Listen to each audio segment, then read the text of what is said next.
Good evening and welcome to the February 3rd, 2026 edition of the Clawson City Council meeting. I'm going to call this meeting to order and we're going to rise for the Pledge of Allegiance, and those who would like to join us, please do.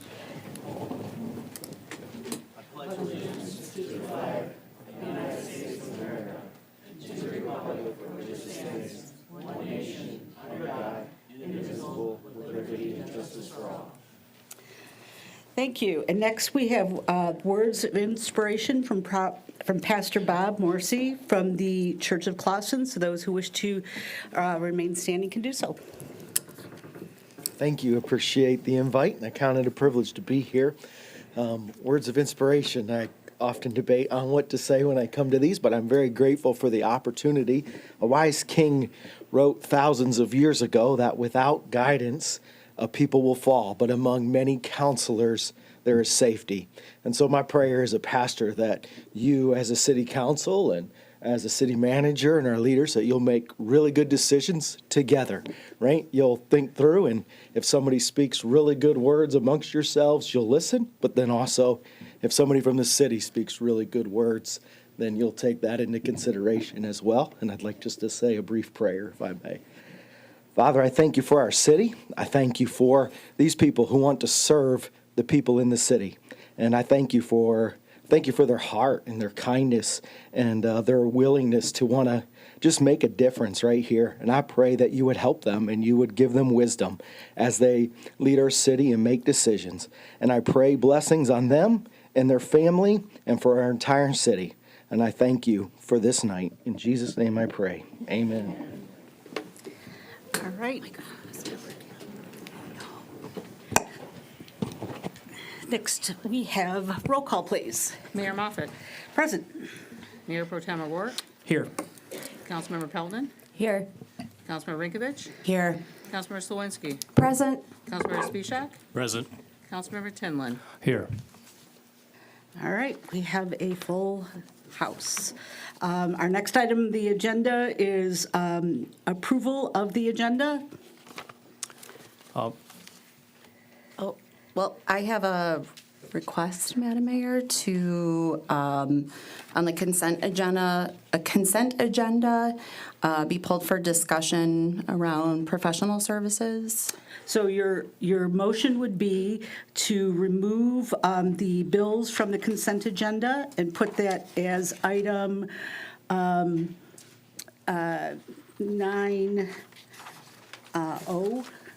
Okay. and then approve the agenda as amended, is your motion. So go ahead and make that. Yep, motion to pull the consent agenda and move it to 9O for discussion at that time. Yep. Support. Thank you. All right. Roll call, please.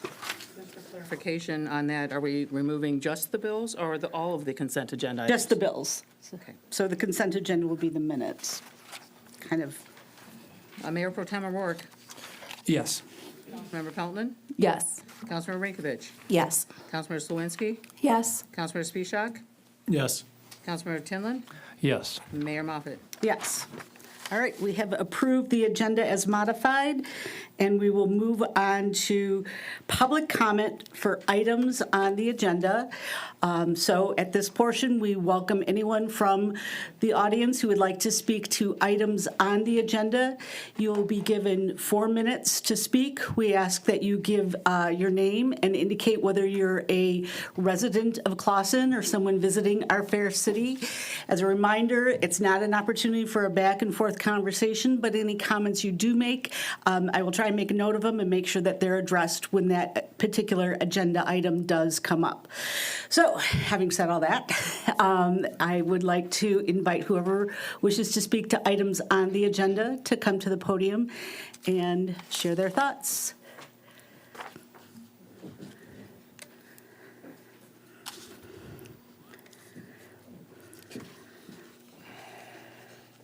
Hi, Jamie Gills, Takanochi, Clawson resident.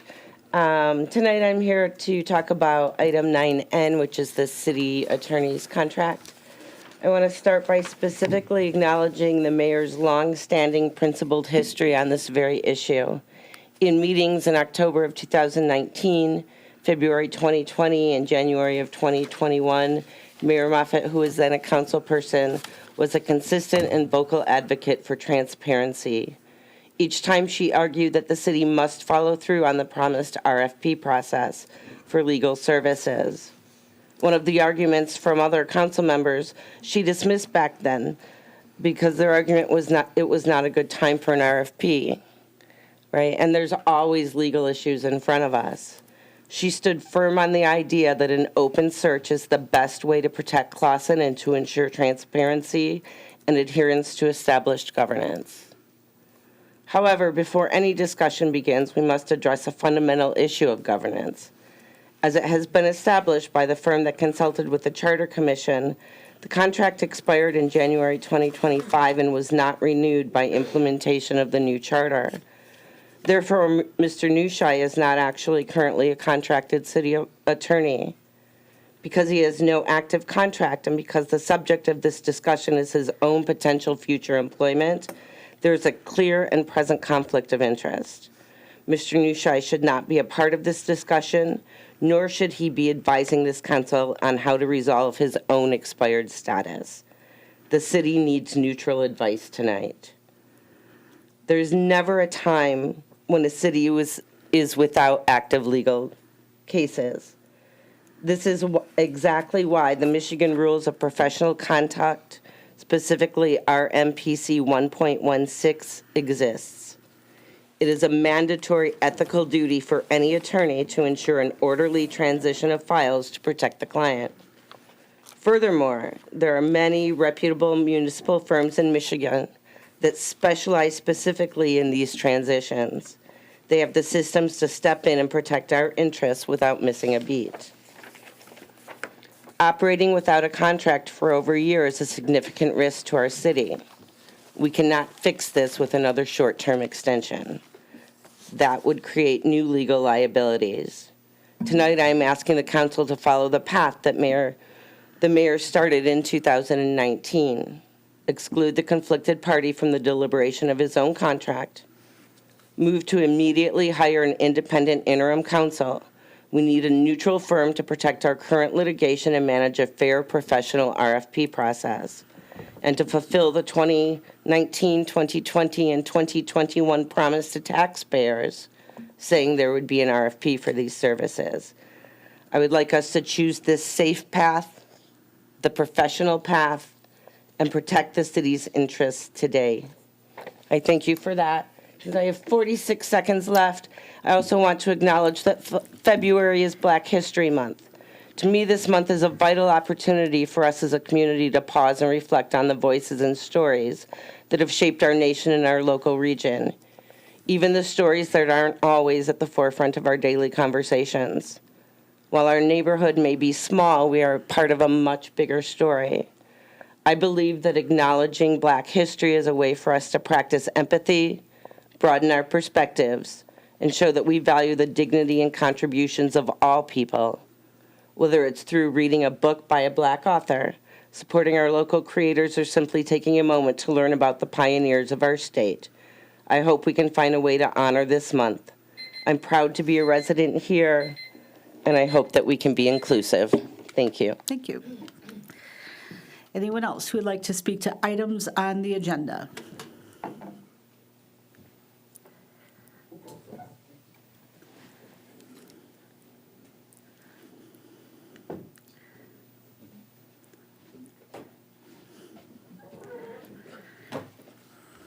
Hi, y'all. Billy Renshaw, Clausen.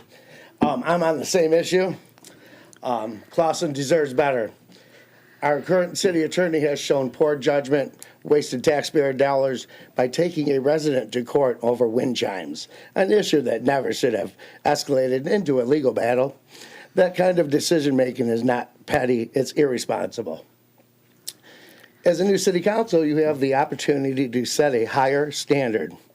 Do not renew his contract. Clausen needs a city attorney who respects residents, uses public resources wisely, and understands the difference between real issues and personal vendettas. It's time for a fresh start. It's time for a new city attorney who wants to work with the people, not against them. Thanks. You guys have a good night. Thank you.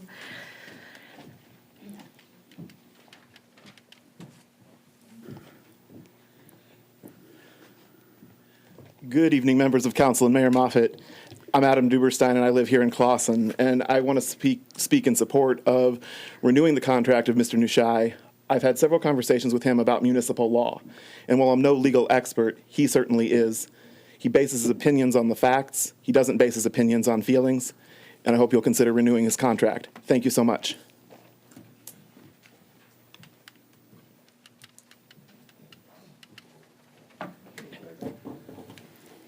Hi. Oh, Georges Bauman, Clawson resident, 12 years. All right. The last time I got up here and I talked, I talked about the $65 million bond issue that we have, okay? And I said that because of inflation, we're going to just lose 13 million of the 65 on that. Because in the computations that the city persons responsible for putting together the presentation totally ignored any type of inflation. I want to say a couple months back, the city manager indicated that, yes, they were going to do something, but they wanted to wait a bit to come up with some numbers so that they could make sense, and that's why they didn't put the inflation in. What I did is I went and put some numbers together, and just so you know, this is your check register from last year. All the checks that's been written, all the monies that's been paid, and in there, okay, is the amount of money that they have paid for the contracts that the construction is doing right now.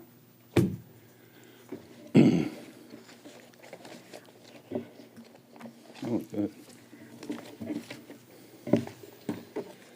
What I'm using is the Elmwood contract as a foundation, okay, for determining what the future cost is going to be. And what we know, there's certain things we do know, that the contract for Elmwood was $1.493 million. That was what they bid, that's what they won, okay? On top of that, all right, they were given $149,000 free, okay? Back in the day, when I worked on contractors, what they would do is they would have to have change orders if there was problems in the construction area, okay?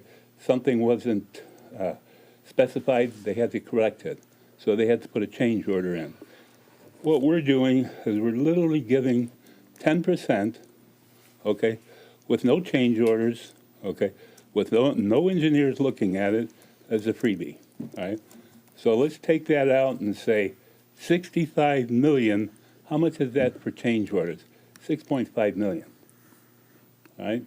That's what they're going to give away, okay?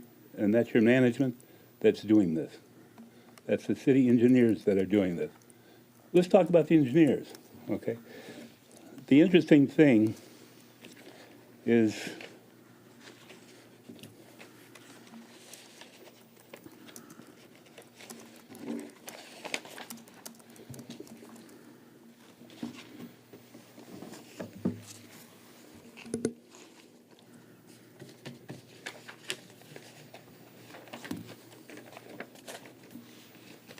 okay, the city engineers, AEW, they were paid last year $894,000. That's a lot of money.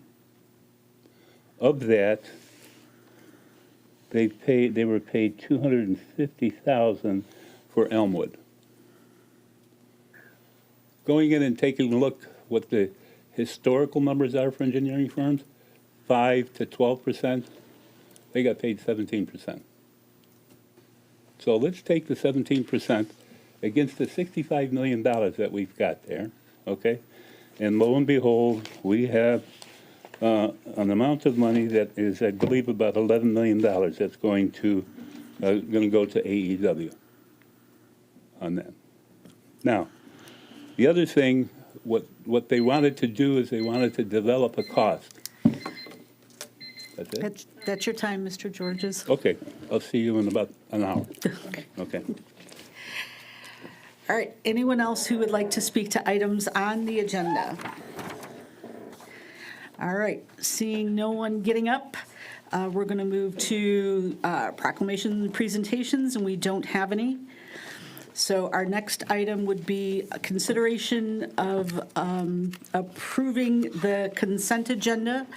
The consent agenda consists of minutes from the regular city council meeting held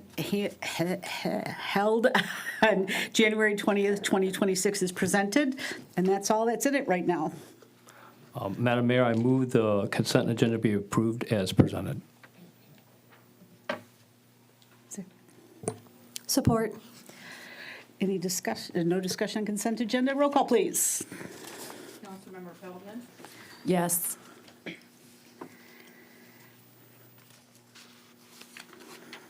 Councilmember Rinkovich? Yes. Councilmember Slawinski? Yes. Councilmember Spishak? Yes. Councilmember Tinlin? Yes. Mayor Moffett? Yes. Mayor Pro Tem O'Rourke? Yes. All right, we have approved the consent agenda with the lonely regular minutes of their council meeting from January 20th, 2026. That brings us to item 9A, which is consideration of the special event request by the Clausen Lions Club to hold their 28th annual Downtown on Main Street charity car show. Madam Mayor, I move the special event request by the Clausen Lion Clubs to hold their 28th annual event down on the Main Street charity car show from 8 a.m. to 6 p.m. be approved with the following conditions. All participants shall execute and hold harmless and indemnification agreements. Support.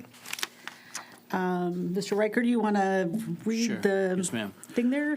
The Clausen Lions Club is requesting to hold their 28th annual car show on August 9th, 2026. The Lions Club is requesting to have Main Street closed off from 14 Mile Road to Chippewa for the period of 8 a.m. to 6 p.m. The necessary insurance has been provided. Clyde Brown from the Clausen Lions Club is present to answer any questions about the 2026 car show.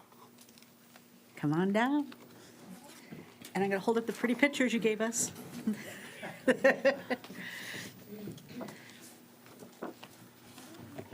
Well, thank you. Yeah, I'll answer any questions. The one that seems to be on the forefront right now is the indemnification aspect. We do have on our, and I hope that you've seen it, and apparently that's not adequate, I'm guessing. We have on our registration forms, our pre-registration and day of registration, language that specifically states that the participants can't hold. I can read it if you want. It's in your packet, but I can read it. But it says that they can't hold the city, the Lions, any of the volunteers, members responsible for any damage, loss, injuries, et cetera. I think there's something more robust that's needed now, and it came to light with some of the other events that have come to submit applications. We had the guy from the insurance company here and all that kind of stuff. So we're looking for something more robust, and I think... I can speak to it. I did speak to Yes. Clive regarding this, and it is going to be a requirement going forward. What we're asking for the entities to add it to their application process so it doesn't create another form. I did ask our insurance company about the disclaimer you do list on your end. He said that that's not good enough, and maybe our city attorney can chime in on it as well. But that hold harmless needs to be a part of the process. It is a standard thing that is requested on vendors of all special events. It's something that we have not done in the past, but we are moving forward with it to be standard for all. And any application that we have any say over, and I have not, I did see yours. I'm hoping that we can just add that clause to the bottom of the application in some way. I know we've already talked to a couple of the other special event people. They have no problem adding that to their application, because then when they apply, they're actually signing it at that time. You don't have to get another document from them. They're just signing that waiver at that point. Okay. Are those mostly, is that for vendors? Or is that We're saying vendors or registrants? participants. It doesn't Oh, matter. okay. It's Okay. people that will be involved in your event. Okay. I know you don't have vendors, and we discussed that at Right. length as well, but participants as well. So to be clear, the signing of the agreement would be per applicant, per registrant, and that, because we have pre-registration and we have day of. So I need a signature from each participant. Is that, That's by recommendation of our insurance company. okay? And it is also a requirement for approval that we have on the motion that you'll be complying with that, so.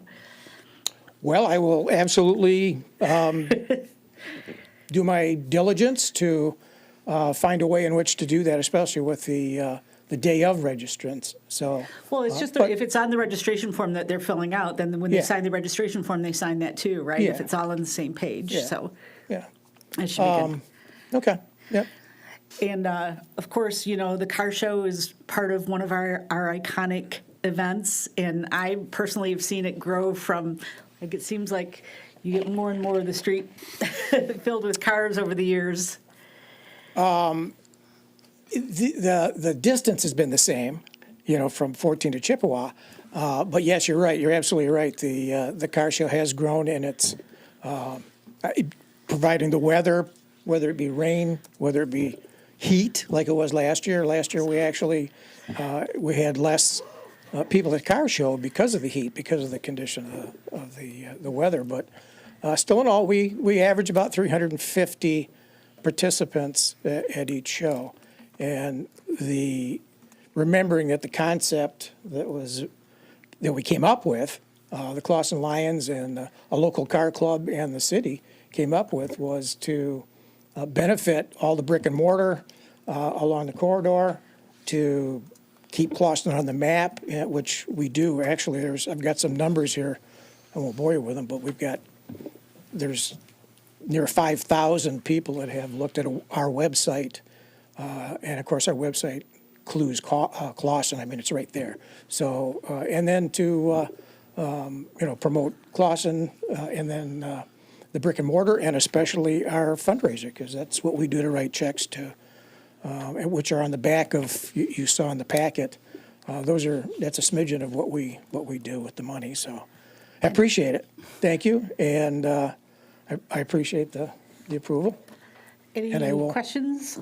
Yeah, I mean, I think I just have, for discussion's sake, I'm a precedent person, and this is nothing at you. And as discussed, we've had another event come forward to us. So I think for council's sake and maybe staff, Michelle, et cetera, I think going forward, as we have several of these coming forward to us tonight, if staff can clarify to council, like, what the current standards are for insurance, indemnification, and cost recovery for special events, and whether those standards are being applied consistently across all events.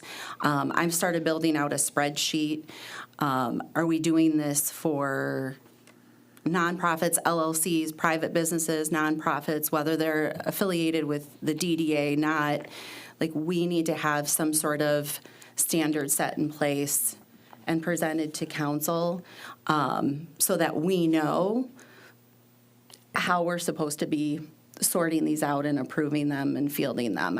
I want to make sure we're applying the same standards across the board, so that we're not caught in some, like, well, you proved it for them, but not for us, sort of situation. Yeah, I believe that, Mr. Riker, there is some. I'll address yeah. portion Yeah. of it. Mr. Raker will continue that discussion. But we have, currently, there's a packet available on the website. This isn't a new document. This has been in place. And it is a full packet that everyone gets. If you read through it, there are certain sections that apply to profit and to nonprofit. But things are shifting, right? We talked about, we've had Clausen Fest in here last week. Now we have this gentleman in here, and it's add an indemnification clause, add this to an application, submit new stuff. Things seem to be inconsistent, and I'm asking that all of us, as well as those parties coming to us, it doesn't seem to be clear, is what I'm saying. So Clausen Fest technically is a for-profit organization. I and understand. That's why Yeah. I'm creating these spreadsheets here to kind of understand, but But it is consistent, because Clausen Fest is a for-profit organization, right? And in the packet we have, Lions Club is nonprofit. The other people requesting where it does talk about cost recovery is a for-profit. This is me making sure, like checking boxes, going I through get that, and but you said we're being understanding inconsistent, and I'm just saying that there is some consistency when you look at the definitions of the different groups that come forward. I think things were elevated into a policy review this year, and that's why things were, there's like a different view. That's not totally correct. I think that's the perception then maybe, but this is why I'm asking Yeah, this, for some clarity here. I think this was Obviously, approved in, what was revised in 2024. There was a new ordinance put in place. This policy, this has been there. This is not a new packet. There's not new standard. We are taking a closer look to make sure that we are doing it across the board for all which entities. is great. And that's the great. plan. Good, good. And the indemnification did come to light in some of the Well, it is conversations part for of the Clausen. packet. It is already in there. Oh, It well, was then not this part wasn't of the enforced. Yeah. application, so it was not, I'm suggesting to make it easier to put it as part of the application, so we're not dealing with a second piece of paper or process. Everyone has to fill out an application for participant or vendor for all of the events. It doesn't matter if it's a trick or treat trail or the Clausen Lions Show, everyone has to do that. So they're all going to be held to the same standard to fill those out, so. Well, and then you just have it on the record now, so that's even better. Thank you. It's already on the record, this is a public I document. mean, Okay. Did you want to add something, Mr. Riker? The only thing is that the cost recovery is a policy that should be forthcoming to you in the coming weeks. awesome. Thank you. Anyone else? Looking down this way, looking down this way.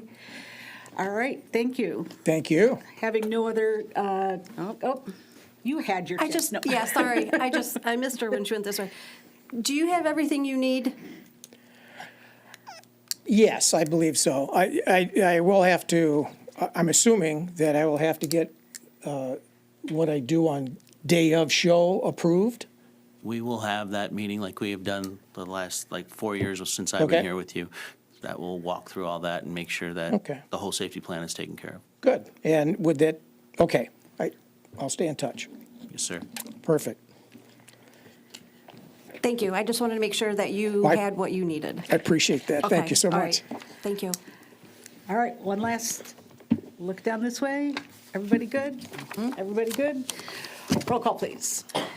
Councilmember Rikovich, Yes. Councilor Zawinski, Yes. Councilor Spishak, Yes. Councilmember Tinlin, Yes. Mayor Moffett, Yes. Mayor Pro Tem O'Rourke, Yes. Councilmember Pelton. Yes. All right, it is with great pleasure that we have approved the Down on Main Street Charity Car Show for the 28th annual event on, I'm looking at the date here, where is it? August 9th, gotcha, 2026. August 9th. That's what it says here. Okay, good. Come on, I get my Just phone wanted to up. get you excited, that's all. It's August 8th. All right, August 9th, car show. And if I may, through the Madam Mayor, to the City Council, to administration, I want to say thank you very much for the continued support. And we're going to continue, obviously, to support Clausen, which we've done for 80-plus years. And all of the departments. Everybody's been above board, extremely helpful, and obviously we couldn't do it without everybody. And everybody's just always on board and very, very willing to help. So thank you. I appreciate it. Thank you. Thank you. All right. Our next item is 9B, which is consideration of a special event request by Gusnug Irish Pub to hold their third annual St. Patrick's Day celebration on March 17th, 2026. Madam Mayor, I move the special event request by Gus's Snug Irish Pub to hold their third annual St. Patrick's Day celebration on March 17th, 2026, to be approved with the following condition: a potential cost recovery requirement may apply. Support. You can take this, Ms. Riker. Thank you, Madam Mayor. For the last 2 years, Gus Snug has held an event on St. Patrick's Day that has continued to grow. The last 2 years, the event was held inside their business and had a tent placed in the public right-of-way for patrons. They are requesting to expand their event and have Jefferson Avenue closed from Main Street to the farthest west entrance of the southwest parking lot. They are proposing to have a 30 by 60-foot tent in the street from March 16th at 10 a.m. until March 18th at 7 a.m. Staff, including the fire department and police department, have reviewed and accepted the closure pending consideration by the city council. The necessary insurance has been provided to the city. The applicant will be present if there are any questions, and a potential cost recovery may apply. Is the applicant here? Come on down.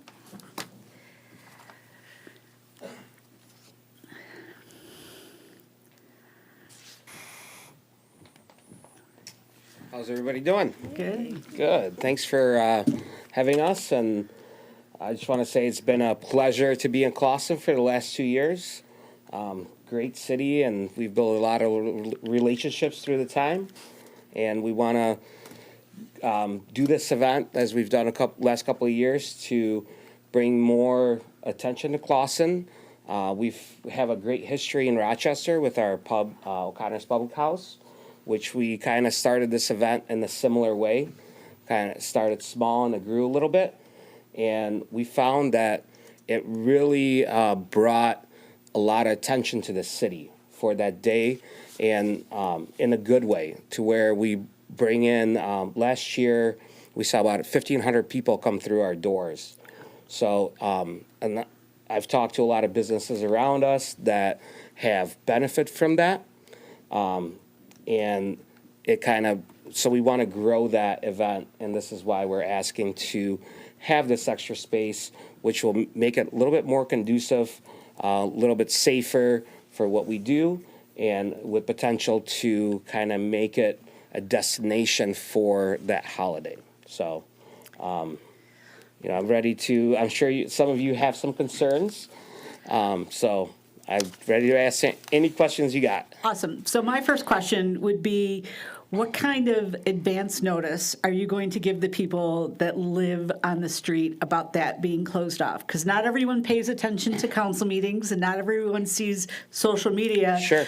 And I think it would be very neighborly to have some sort of something put in everyone's mailbox well in advance so they can plan accordingly. Have you guys thought about doing that? To be honest, this is the first, I did not think about doing that because we were in a business district, and this is our first time in Rochester. We were kind of in a back alley, so we didn't have to deal with that. But I'd be definitely more than willing and would love to do that, because I think it's a great idea to let everybody know. And I think we get a lot of people from the neighborhood that are regulars and visit us. So I definitely would, I think that's a great idea, and we would love to do that. Either, I'm not sure what would be the best way, but by mail or, we can figure Dealer's choice, out whatever. a way. Yeah, we could definitely figure out a way to do that. Absolutely. Cool. Any comments, questions this way? I just had kind of one, kind of curious, because you want this street from 10 a.m. on the 16th, right? Correct. So that's to set up, Yes. like, it's going to take all day, but the party's just on St. Patrick's Day? Correct. So part of what we do and why our party is a little bit special than just a regular, hey, let's pop up a tent and open it up and, serve people beers, we make it more an event. So we take a lot of time decorating it. We take a lot of time making it feel like it's a special thing that people want to go to year after year. So, and we found success with that in Rochester, and now it's been running for, 17 years. And we still get the turnout that, it actually builds more and more. But we always get comments from people, hey, we don't feel like we're in a tent. We feel like it's something more special. So that's why we need the extra time to make sure we make it, special for people. Yeah. Mr. Riker, did you have? Yeah. Yeah, Mayor, do you want to ask your colleagues if you want that advance notification as part of the motion? Or Yeah, is- we can do that, yeah. So you want to Some amend your sort motion of- to? Yep. Madam Mayor, I'll amend the motion to add the requirement of communication to the neighborhood of the closing of the street be required. Yeah. It needs a second. Yeah, second support. Okay, that was amended. I love that, yes. I do have one question. How in advance would you like that notification? So let's see. So St. Patrick's Day is on a Tuesday, Tuesday. yep. So maybe if you were to do that at least by the weekend before, because that's Monday, people are going to work. And Absolutely. Then they're like, the street's closed. Absolutely, yeah, no, we can do that. And would you require us just to do that down the street, down Jefferson? First block west? Yeah. First block west? Yeah, that makes sense. Yeah, That's not a problem. Cool. I like it. And we have real Irish music. I love Irish music. The Clancy Brothers, Danny Boy, No Flag, Yes. Leeds Drake. I love those. Are you going to have those? Oh, absolutely. Our whole morning is packed with very authentic Irish. So we definitely, we pride ourselves on that because there's a lot of, Irish named places, but we pride ourselves on being authentic, so. Cool. All right. No other questions? Oh, I don't have a question, but I just wanted to say that this event plan was very well laid out, so thank you for doing that. Thank you. Awesome. All right, anything else? All right, roll call, please. Councilmember Slawinski, Yes. Councilmember Spisak, Yes. Councilmember Tinlin, Yes. Mayor Moffett, Yes. Mayor Pro Tem Rourke, Yes. Councilmember Peltman, Yes. Councilmember Rinkovich. Yes. Thank you very much for your time, and I promise we won't disappoint you. Thank you. All right.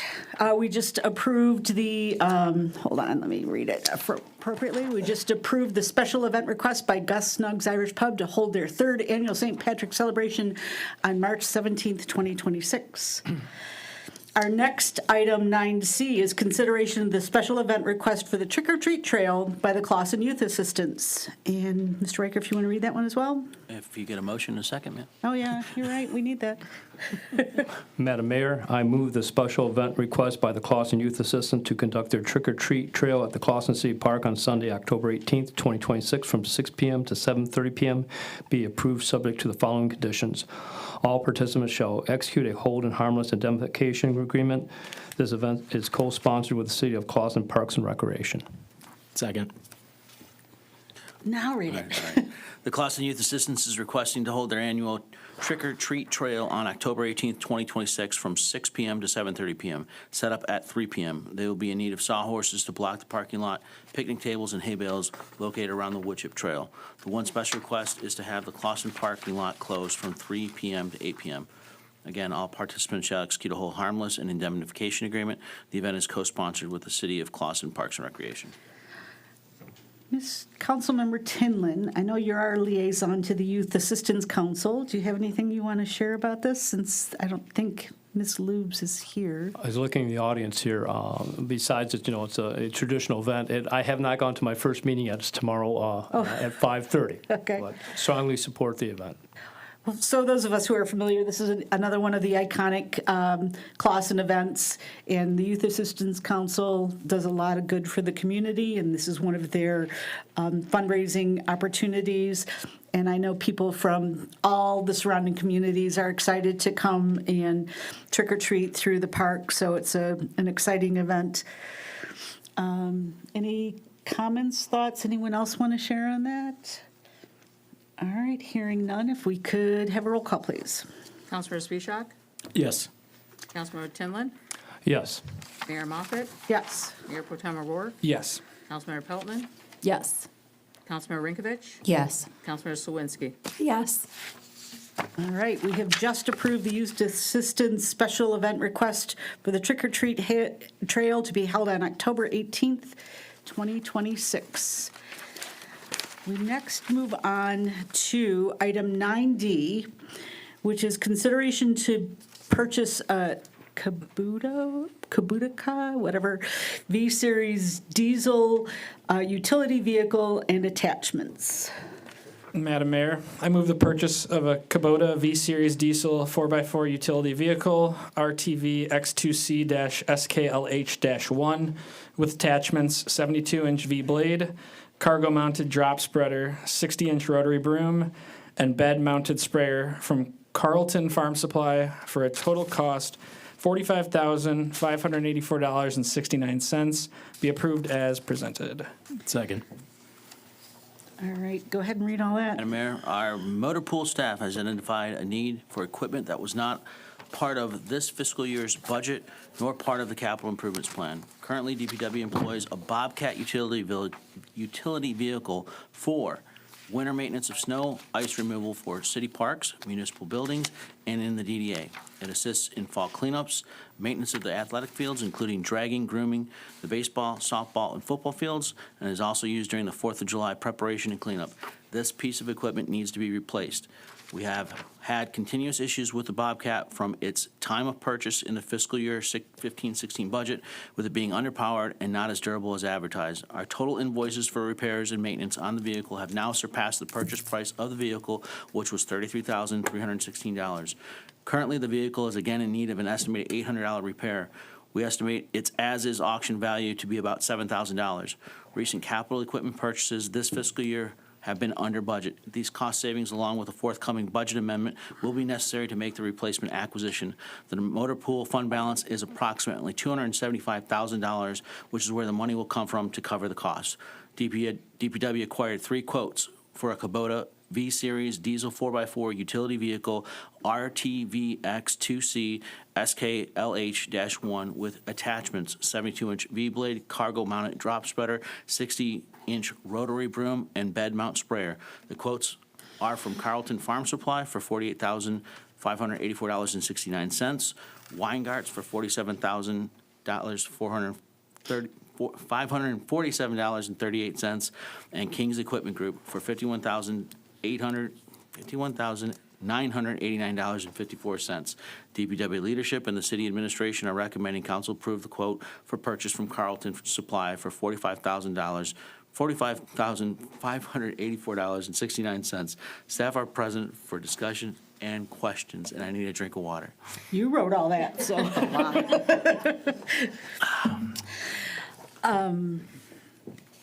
Welcome. Thank you. Hello, good evening. So I have 2 questions. Sure. And they might be for Mr. Riker versus you, but the 7,000 that we think we can get it on auction, and is that without doing the $800 repair? So you It said actually is not. That as is was the purchasee is from Ohio, and that dollar amount was given to us with a working vehicle. Okay, and so that is kind of moot. Then $6,200, pardon me. Yeah. So would he buy it for 62? It does not sound like it. We're Okay. still in communications with him, but Okay. he is expecting a working vehicle. Silly him. So if we were able to sell it, then does that money just go right back into the fund to defray the cost of this? So it goes back there, okay. It goes into the general fund, doesn't it? It'll go into the actual equipment fund. Equipment fund. So it goes into the equipment fund to, Yeah, it says the motor pool fund balance. okay, and so I always get confused. When you say the fund balance is $275,000, is that money sitting there that's not budgeted for something? It's just That like is surplus, yes. sitting there, we can go shopping with it, kind of thing? Yes, ma'am. Okay. All right, those are my questions. That was one of mine, so that's Okay. good, but I have one more if I can ask, if that's okay. Go ahead. Do you have another one? Councilmember One, Rinkovich? I just want to say your name right. You did. Ryan, what, do you know what the anticipated service life is on one of the new ones, the Kubota? So typically they say these type of vehicles should last about 15 years. 15, This okay. one's at 10, our Bobcat The right current now one, is but at the 10 new years. ones, do you know? 15 to 20 is Okay. what they give us, but just to put this into perspective a little bit, we currently have a 2011 John Deere tractor. So that's 15 years right there, and that one's working fine. We have a 2000 New Holland compact tractor, that's 26 years old. And in 2024, we just decommissioned one New Holland tractor that was a 1996, so that had 28 years on it. Okay, cool. Thank you. You had the John Deere out today, right? I saw it. Yep, all day. No, that's helpful, thank you. Yep. I was excited to see the broom attachment. So actually, our current Bobcat has 2 attachments. It has a front plow, or it has a auger, and it has a broom. So this one is actually going to have a V plow and a broom. so we could change those attachments. Our John Deere has a plow, just a straight plow and a broom, so in best case scenario, we have 2 brooms running on lighter snows, but right now with the Bobcat being down, we only have 1. So And someone explains that the broom is better for like where we have the pavers, because they, the broom's a little bit better on any lighter snow. Once you get to about that 3 inches or really wet, heavy snow, the broom, it just isn't powerful enough to move it. So that's when we put the blades on and be able to push the snow. okay. Councilmember Spishak? No, I, thank you. You gave us a conversation when we had that separate meeting for learning about DPW, and I think that it's a need that the city is in need of. With things falling apart, it's better to go for it. Councilmember Tinley? I'm good. Okay. Councilmember Peltonen? Mayor Pro Tem O'Rourke? Yeah, just one question. I don't know when the $33,000 of, repairs happened with the old one, but on this new Kubota, what's the factory warranty as, kind of protect ourselves from this, sort of thing happening again? I don't know if it's on the quote.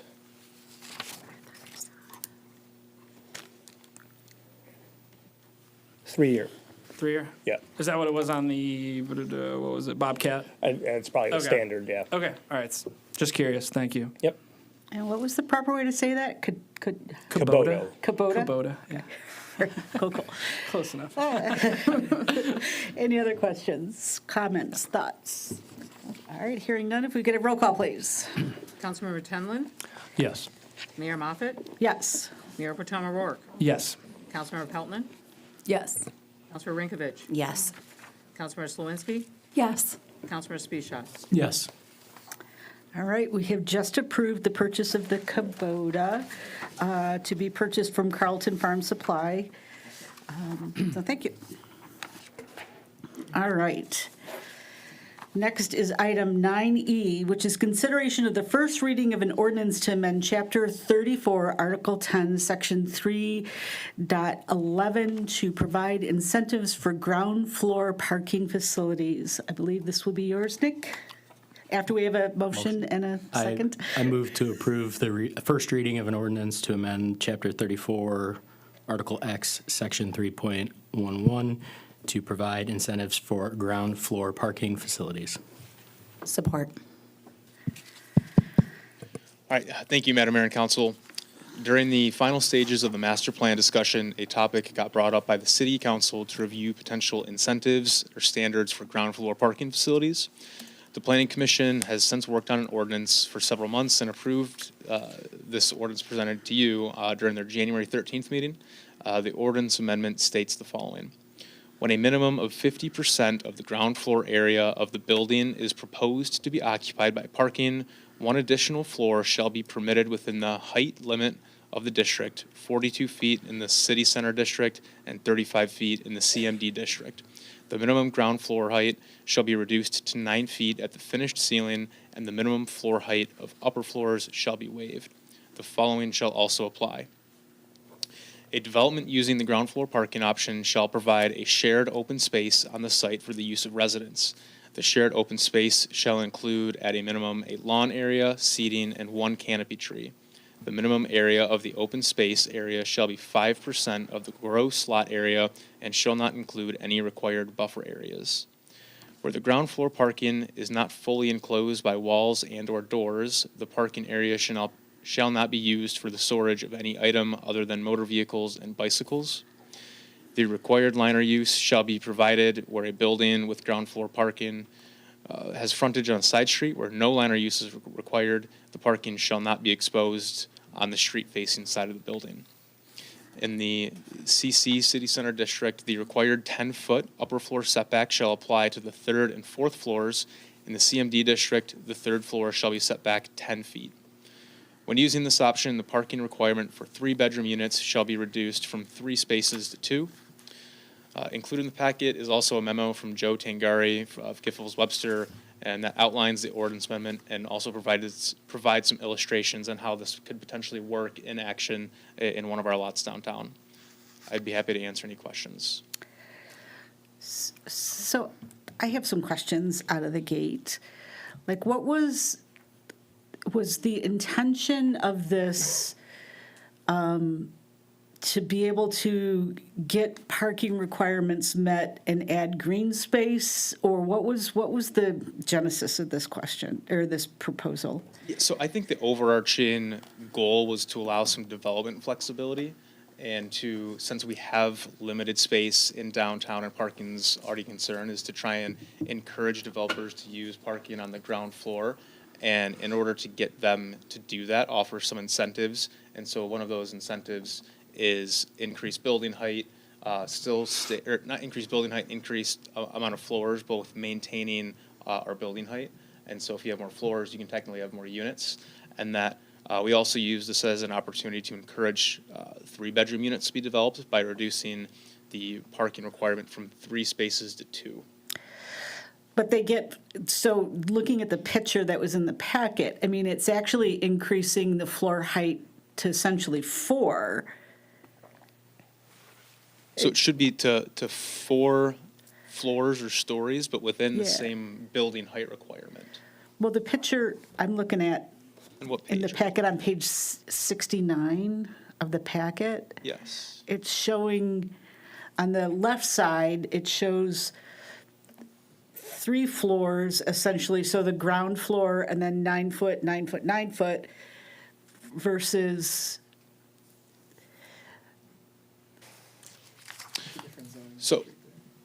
So that dotted line is what the difference is. right, he's right, it's a different zoning district, but it's still allowing taller buildings than what we have in the community right now, right? It's essentially going up, instead of like achieving a 3 foot, it's achieving 4 foot, it's making them taller, right? I mean, that's what the picture's depicting. No, so that dotted line on for both districts is used to indicate that the floor height of the first floor is going down. So right now in the city center and CMD district, the first floor building height or first floor height requirement is 15 feet because technically you're required to have commercial use as a liner. And so if the first floor use is residential or parking, you don't need to be 15. So you're shrinking the first floor height requirement, which allows for more floors above for the residential units. And so that's what this is trying to depict. It is kind of confusing. And then when this was last presented to the Planning Commission, it got brought up for conversation as well. Okay. Did I explain that properly? I'm seeing a couple I of nodding think heads. with you're talking about it and looking at this, so it says currently maximum 42-foot height with 10-foot setback above the second floor with 3 stories. See, and then it says when ground floor is a minimum 50% of parking, the maximum, it still says maximum 42-foot height with 10-foot setback above second floor 4 stories. So it is 4 stories versus 3 stories, but in the same, Height requirement, because the first floor height changes in how tall it can be. so currently, Currently, you can have 3 stories with 42 feet. This allows you to do 4 stories with 42 feet because that first floor requirement goes from 15 feet down to 9. okay. And so the advantage is to get bigger, you said bigger, potentially 3-bedroom or units. Yes. And Green space as well on some of these sites downtown. That's where that 5% open space requirement comes in, which was A in the ordinance amendment. And 5% isn't a ton, right? And I know I did speak to one planning commission member who voted against it because she didn't think the 5% was a big enough gain for making this big of an adjustment to the ordinance. I guess that was my confusion. I'll go ahead. Councilmember Tinlin? Well, how long did we work on this in Planning Commission? So this is fresh in my mind, about 10 months. Yeah, the goal was we weren't going to go any higher, right? So that's how we compressed the floors together. And really, I think, at least from my recollection, really, I'm trying to get the parking equation a little bit better because many developments came in and wanted us to waive those. Remember, just across the street, they had all those waivers. So this came up after that discussion where the Planning Commission never waives the parking space requirements. So the green space kind of snuck in there after a while. It just would be nice to have, in my opinion, right? So.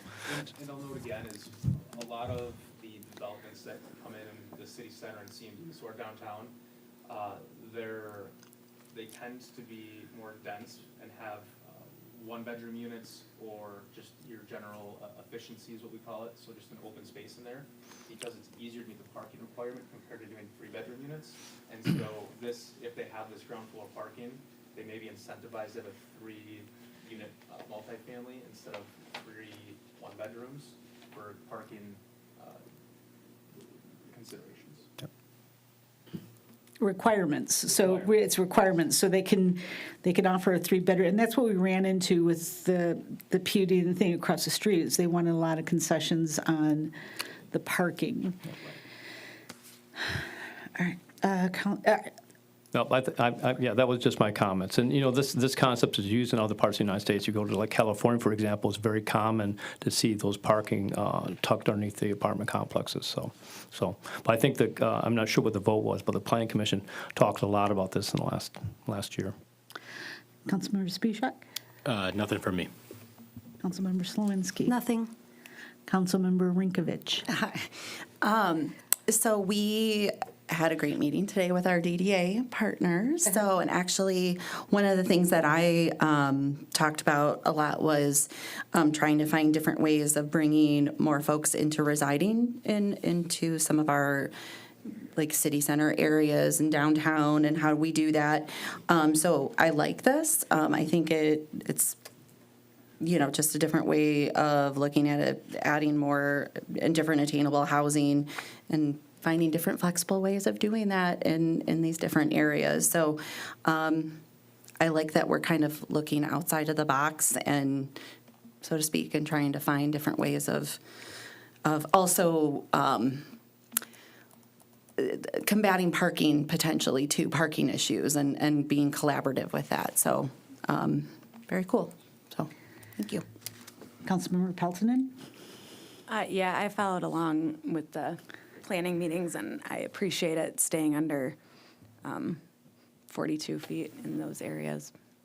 But, yeah. Mayor Pro Tem O'Rourke? I also want to echo, Councilmember Rinkovich's, comments that it helps bring more people into the downtown. That's helps with density down there and helps with parking.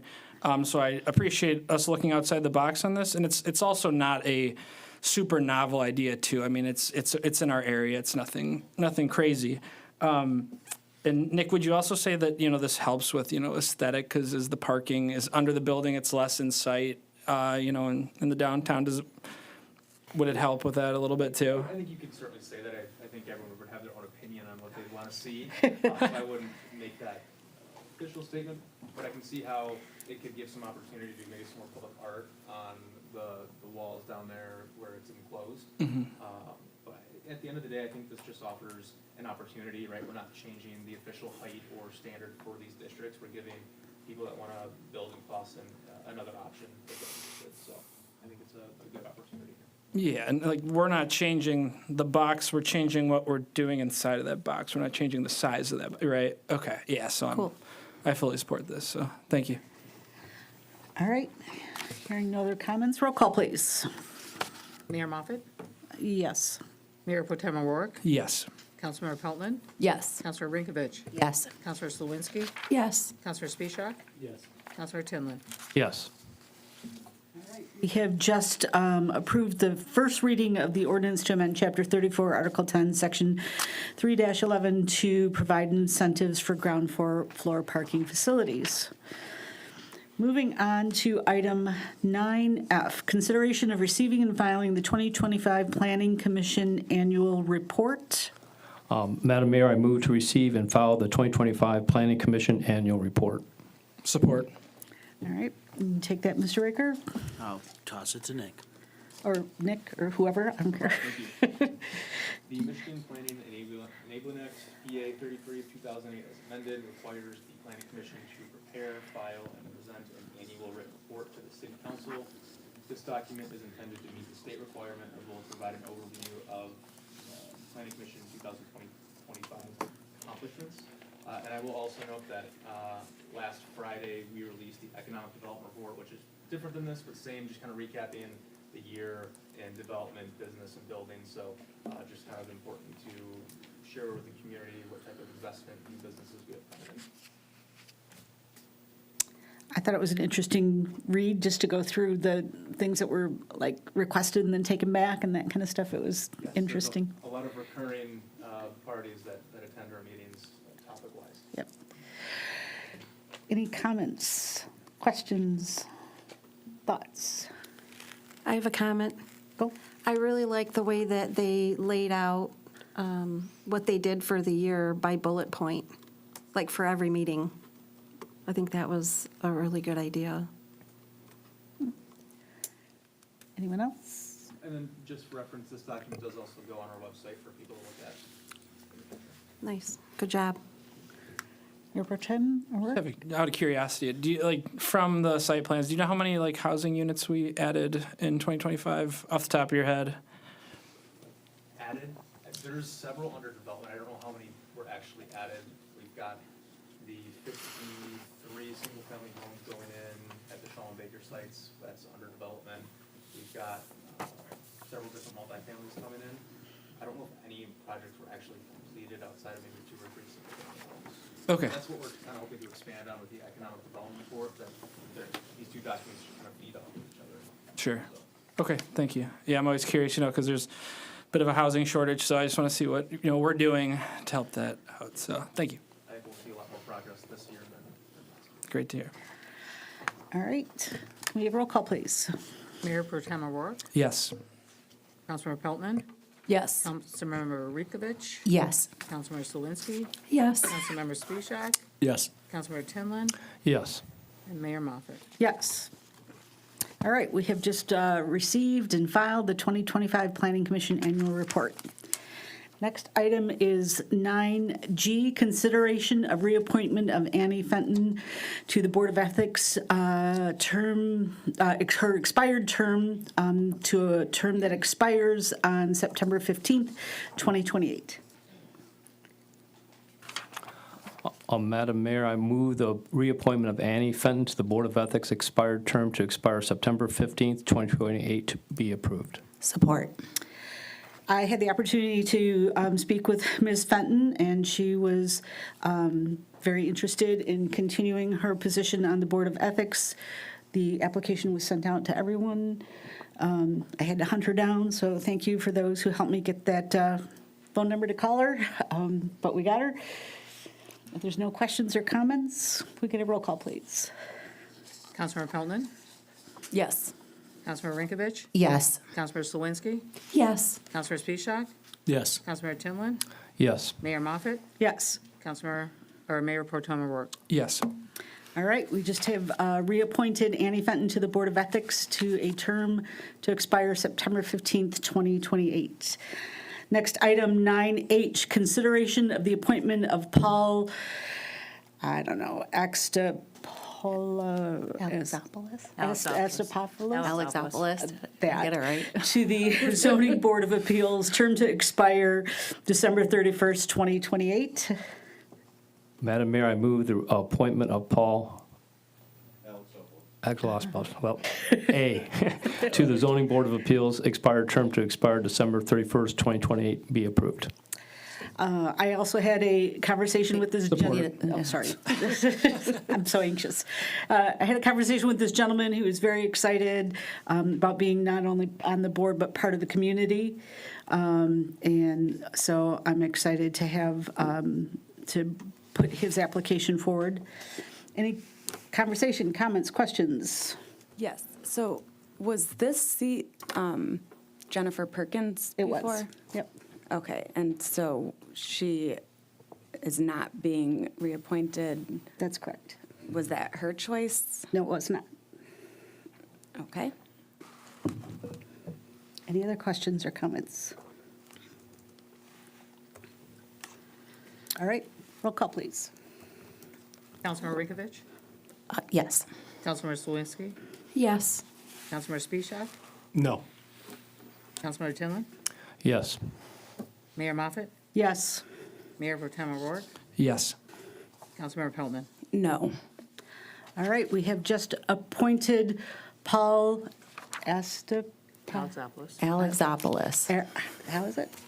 Alexopoulos. Alexopoulos to the Zoning Board of Appeals for a term to expire December 31st, 2028. Next, item 9I is consideration of the appointment of Adam Lane to the Zoning Board of Appeals alternate, right? For a term to expire December 31st, 2028. Alternate, that's, okay, got it. Madam Mayor, I move the appointment of Adam Lane to the Zoning Board of Appeals, alternate to expire December 31st, 2028, be approved. Second. And this gentleman, I spoke with him. He actually attended the running for council training that Mr. Irwin put on, and he was very excited to be part of the community, but didn't feel like he was in a position to run yet. And so I know Mayor Pro Tem O'Rourke encouraged him to apply for some board positions, and so I'm excited to be able to give one of the board positions to him so that he can start his journey of being part of Clausen. Any other comments, questions?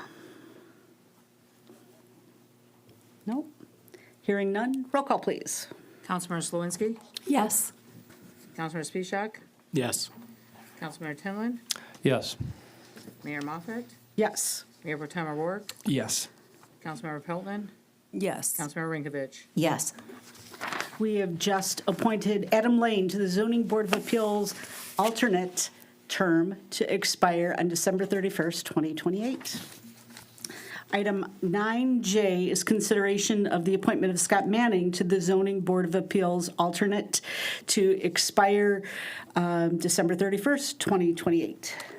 Madam Mayor, I move the appointment of Scott Manning to the Zoning Board of Appeals alternate, expired term to expire December 31st, 2028, be approved. Second. I also had several conversations with Mr. Manning. I know he was excited to also play a role in the community. And when we had one more position open, he applied for it, and we're excited to give him the opportunity to be part of our boards in the community also. Any questions, comments, thoughts? Looking this way. Hearing none, roll call, please. Councilmember Spisak? Yes. Councilmember Tinlin? Yes. Mayor Moffett? Yes. Mayor Pro Tem O'Rourke? Yes. Councilmember Peltman? Yes. Councilmember Rinkovich? Yes. Councilmember Slawinski? Yes. All right, we just have approved Mr. Manning to the Zoning Board of Appeals alternate, term to expire December 31st, 2028. Item 9K is consideration of reappointment of Ralph Haney to the Board of Review, term to expire December 31st, 2026. Madam Mayor, I move the reappointment of Ralph Haney to the Board of Review for a term to expire December 31st, 2026. Support. Comments, questions this way? Mr. Haney has served on the Board of Review for several years already, and I know that there was some urgency to get some of these Board of Review appointments taken care of, as there is a upcoming meeting that these people will have to participate in. So, hearing no other comments or questions, roll call, please. Councilmember Tinlin? Yes. Mayor Moffett? Yes. Mayor Pro Tem O'Rourke? Yes. Councilmember Peltman? Yes. Councilmember Rinkovich? Yes. Councilmember Slawinski? Yes. Councilmember Spisak? Yes. All right, we have just reappointed Ralph Haney to the Board of Review, term to expire December 31st, 2026. Item 9L, the reappointment of Jeff Hang to the Board of Review, term to expire December 31st, 2026.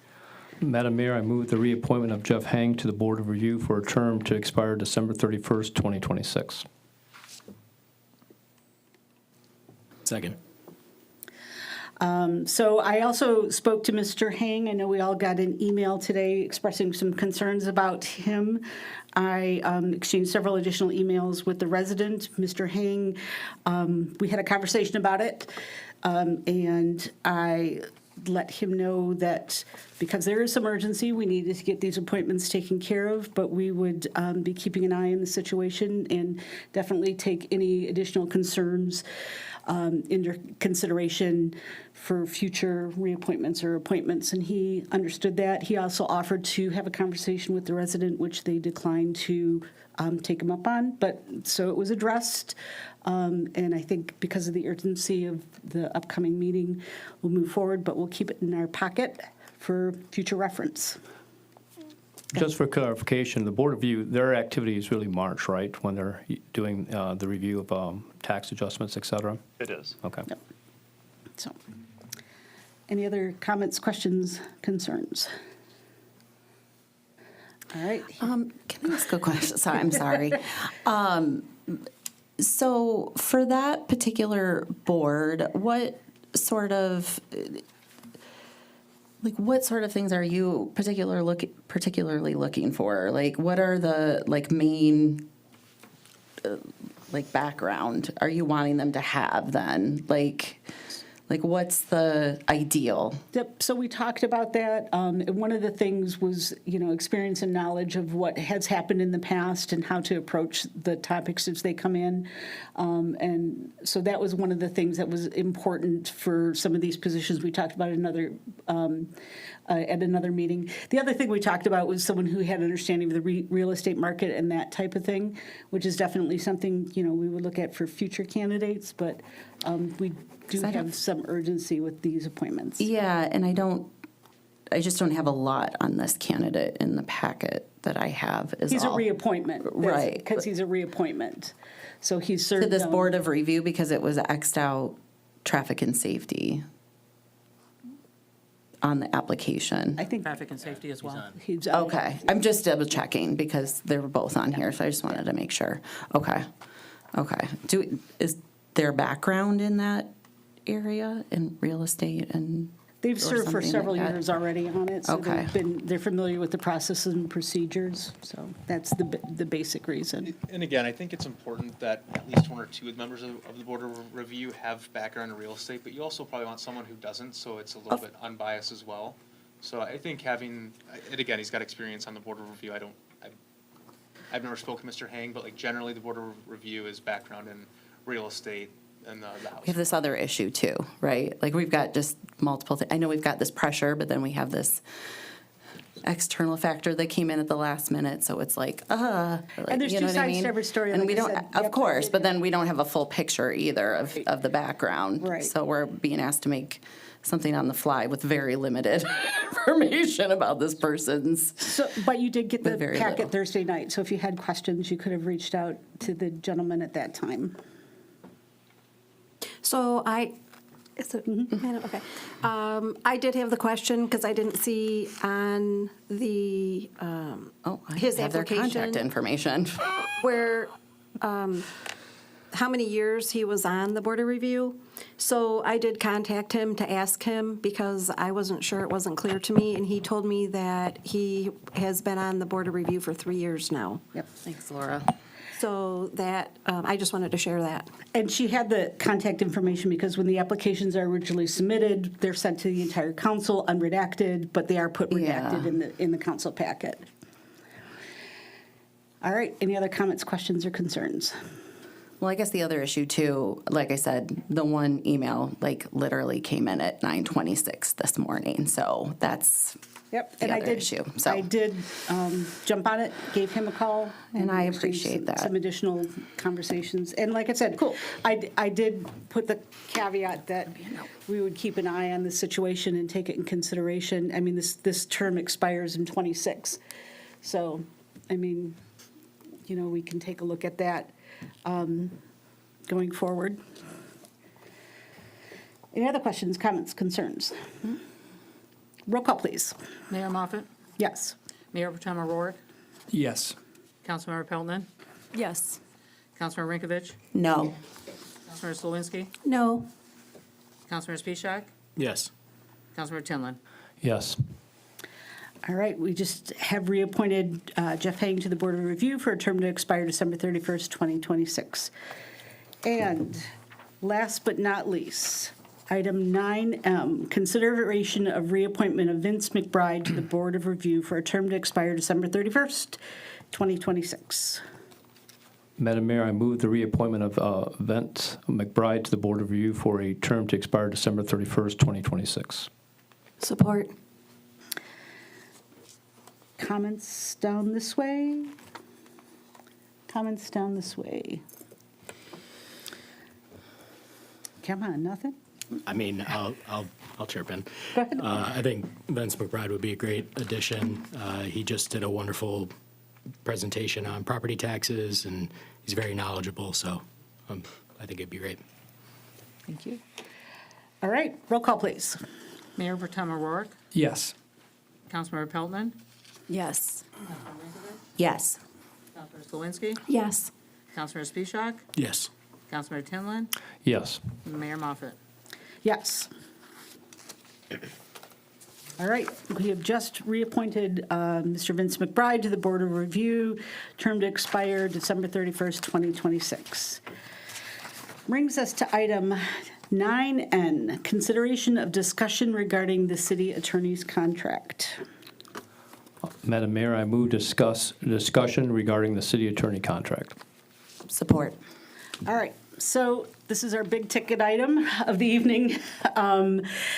I would like to, I think we need to have a very substantive conversation about this. I would like, hopefully we can focus on how to move forward and not dwell on the past or what people should have done or didn't do. I think that all of our energies needs to be placed on how to move forward. I'm going to throw out what I would like to see happen, but then we're going to go down and everyone's going to have their opportunity to, give their opinion on how they would like to see this flesh out. I would like to see us making a motion to go ahead and approve a limited renewal of the contract from the time it expired, which is January of 2025, per the writing, and forward to about end of June of this year or so, because we do have a lot of legal matters in flight, and I know that we need to, whatever we decide, we need to make sure that we're putting the best interest of the city first, and make sure that any matters in flight or any matters that are unresolved are not in jeopardy, and that any past decisions, anything that happened in the past is not in jeopardy. We need to have some continuity for the community.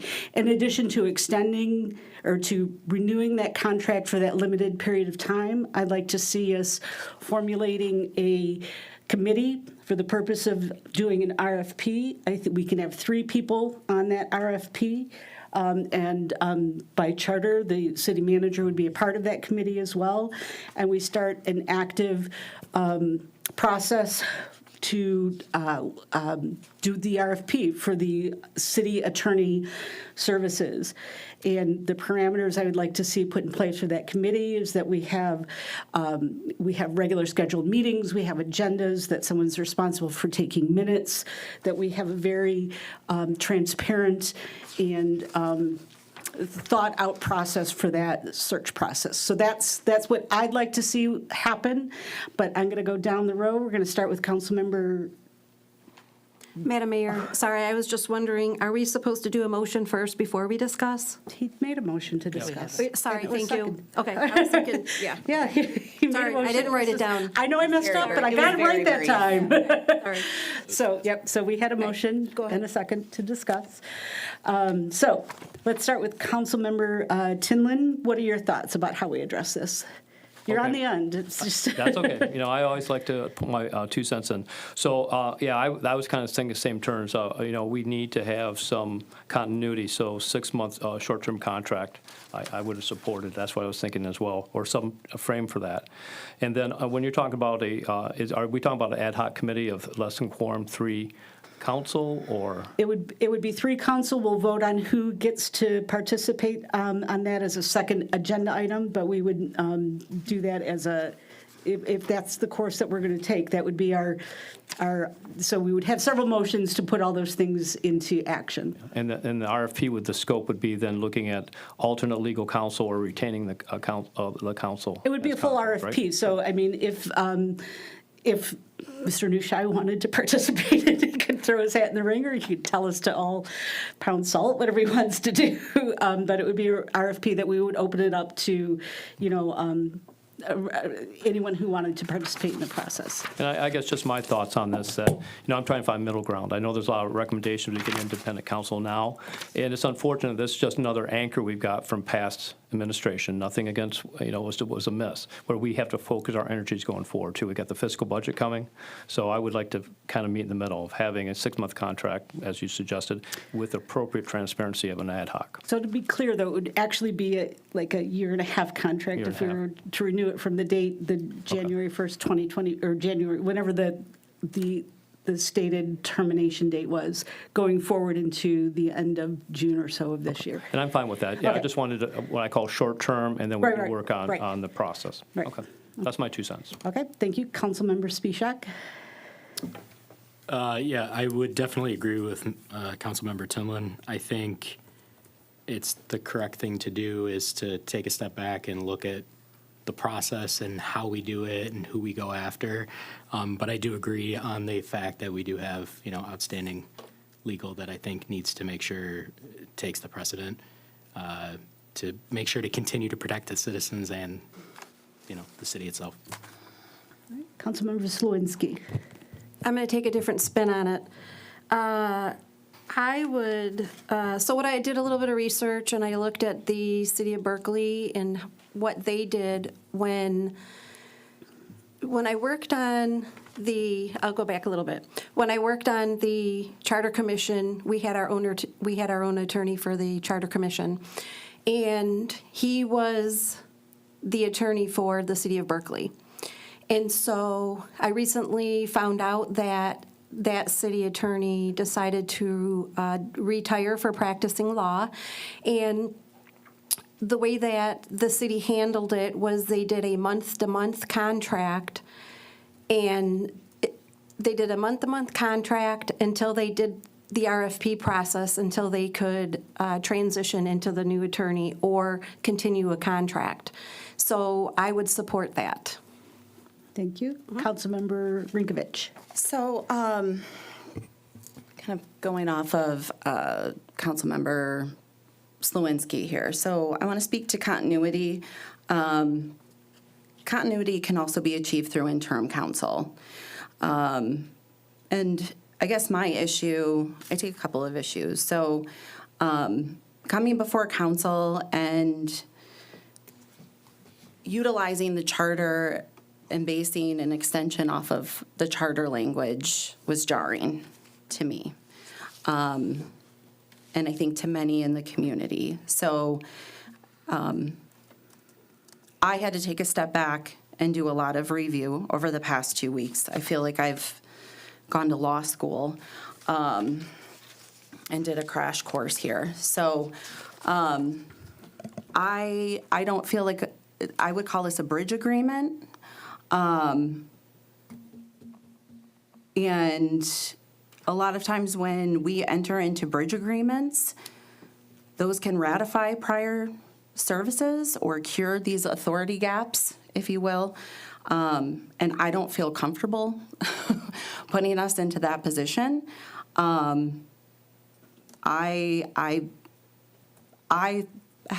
support going out for interim legal counsel. I think that a lot of places do it all the time in transitions when counsel has to leave for whatever reason. So I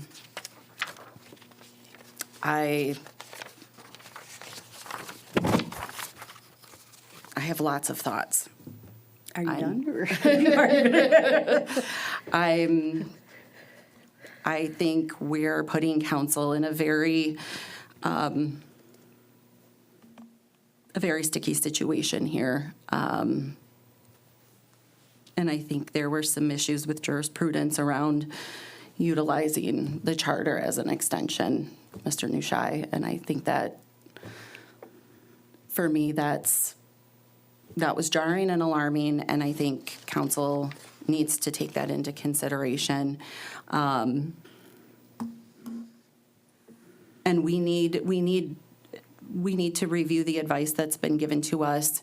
I think many of us have been sent advice by the Charter Commission and the interpretation of that. And that advice we need to take into consideration. And that type of advice needs to be reviewed. And when that advice is about the attorney's own contract, we have to obtain independent legal review before we he can't do that. He can't review his own contract information. So we need to have outside counsel speak to that. So, I mean, we've had external counsel and people from the community providing us interpretations, but council needs an interpretation of what happened with that contract and why there was a break. We need an official interpretation of what happened. Okay. Anything else? Not at the moment. Okay. Mayor Pro Tem O'Rourke. I guess I have a question. Question. The original contract, that was, who was that reviewed by? Can I ask the city attorney or somebody? Who? You, of course, going to ask the city attorney, in spite of statements to the contrary. That contract was between our office and the city. Okay, And so it did we have reviewed it. But it had a provision in there that you can, it said specifically if you want to get outside counsel, it needs to be done within a period of time. So there was the opportunity to have it reviewed by outside counsel, and the administration at the time did not employ that provision at all. Okay, gotcha. So I personally support the extension, just because I think going straight to interim legal counsel is, I would say, a bit of an extreme option right now. So I support whether it's 6 months to June, whatever, what have you. And then we can take our time to do things the right way over the course of 3-4 months, whatever, however long it takes, and we do it the right way. So I support the extension. Okay. Councilmember Peltonen. Yeah, I was trying to kind of follow what Laura was saying, because she was on the Charter Commission. So I do agree with not everybody, but I do agree with keeping the current attorney for, an extended period of time.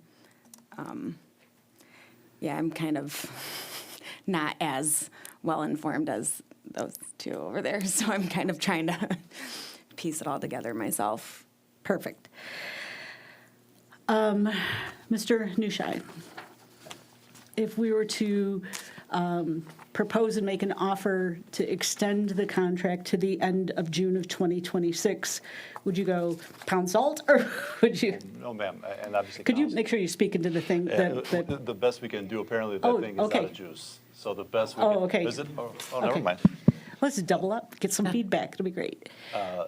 Obviously, council can decide as it pleases with respect to any contract, regardless of status.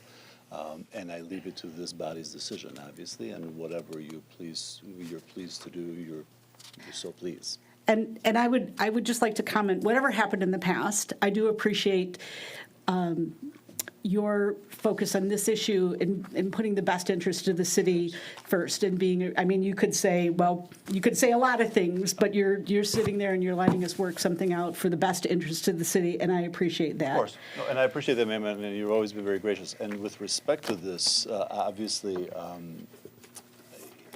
in no time would any attorney, whether it be me or anybody else, sit here if there were 4 members of this body that were to say, thank you, but no thank you. Contract or no contract, continue to remain employed. It would be unwise. Right. It would be beyond unwise, it'd be silly. So that's why I say with an open mind that if this body were to make the determinations that it seeks to make, it's entirely up to you.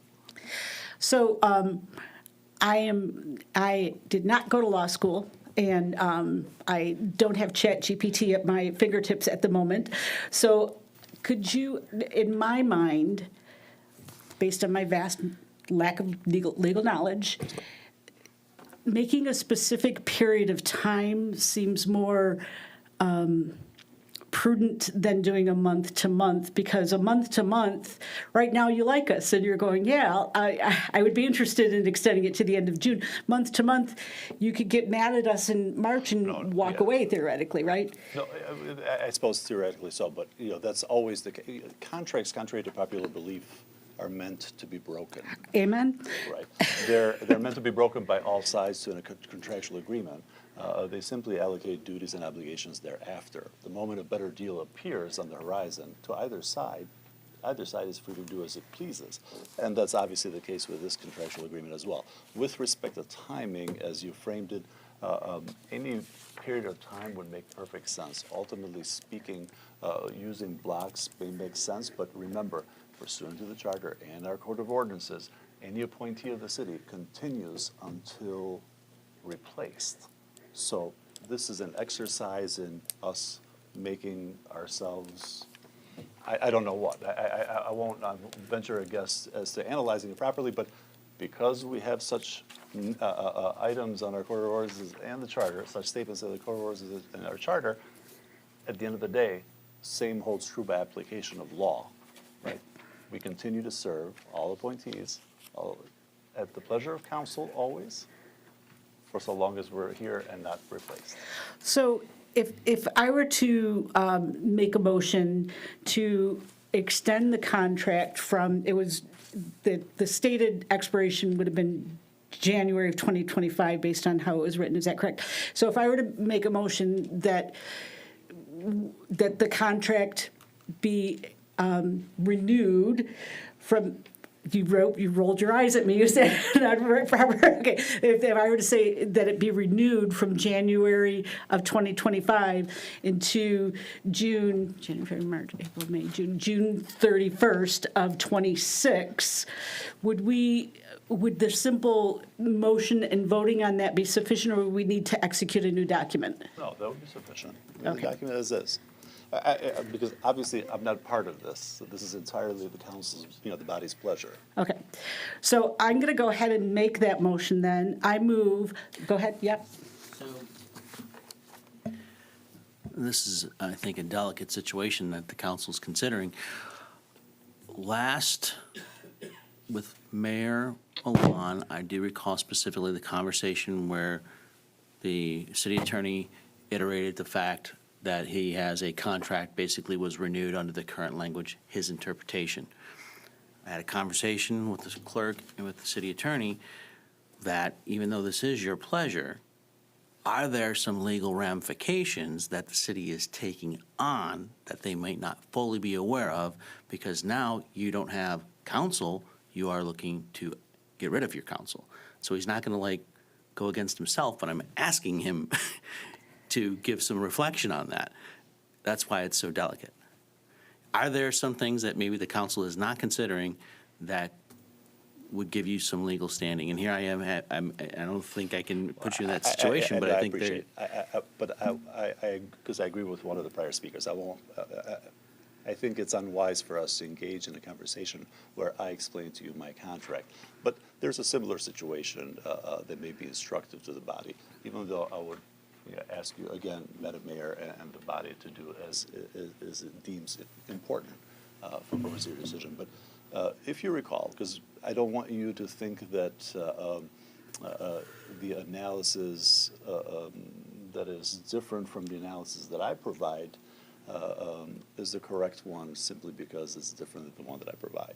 We have, as part of the charter, several statements with respect to other appointees. If I were to analyze, for example, the situation with respect to the contract of the treasurer, if you recall, Madam Mayor, the treasurer of the city of Clawson was originally an appointee of this body, right?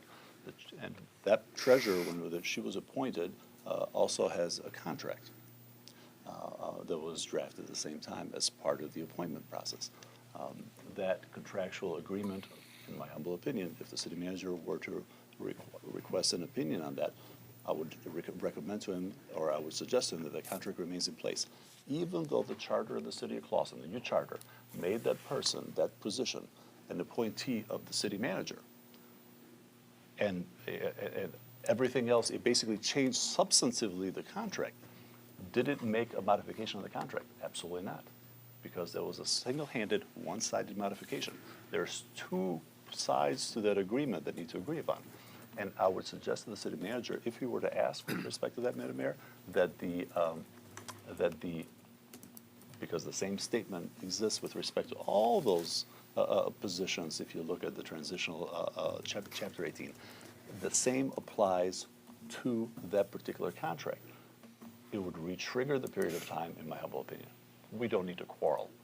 I'm not here to quarrel with respect to that. As I said earlier, that's why I prefaced all this with my earlier statement to you, Madam Mayor, which was the moment that any number of you, 4 being the operative number, believe that this is not working for whatever reason, it doesn't have to be a reason actually, I would be a fool to want to continue this obligation. So it's completely nonsensical.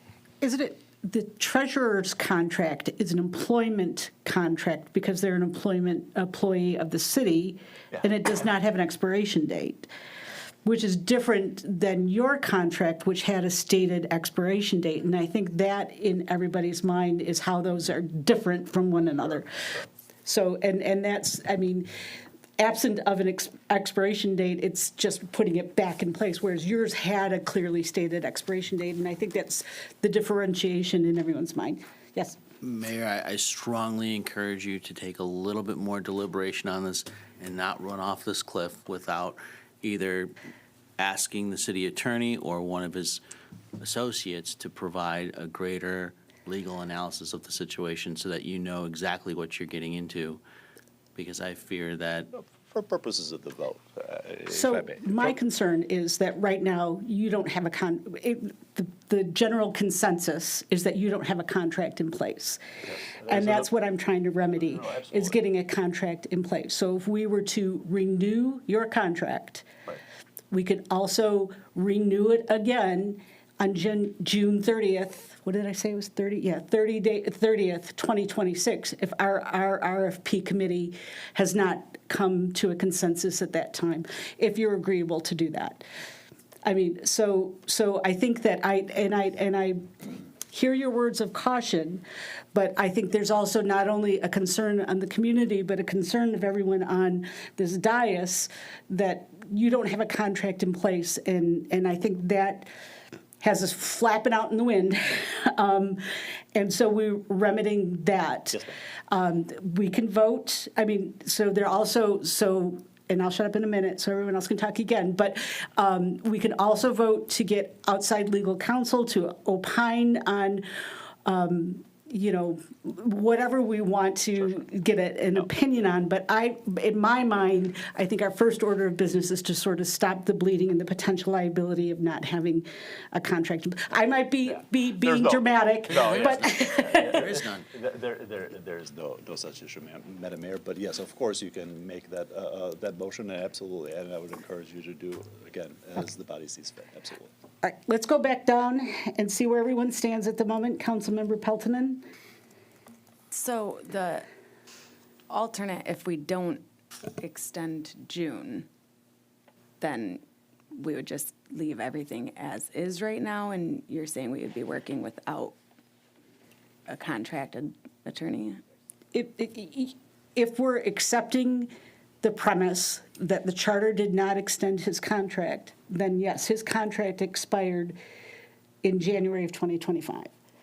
So we could certainly, engage with outside counsel to opine on that, but even still, if it did extend it, even still, if we're putting a contract in place, it still ends June 30th, 2026, and I would recommend, make it simpler on yourself.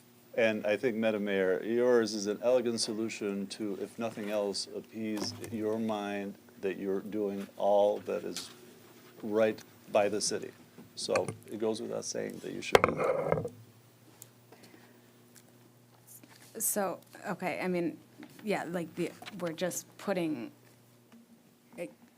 keeping what what is already doing, but on paper. Correct. But it's not We're codifying, in any way correct. saying that we're not going to renew. In my mind, that's step one of a two-step solution, and step two is starting the RFP committee to start posturing us for what we're going to do going forward.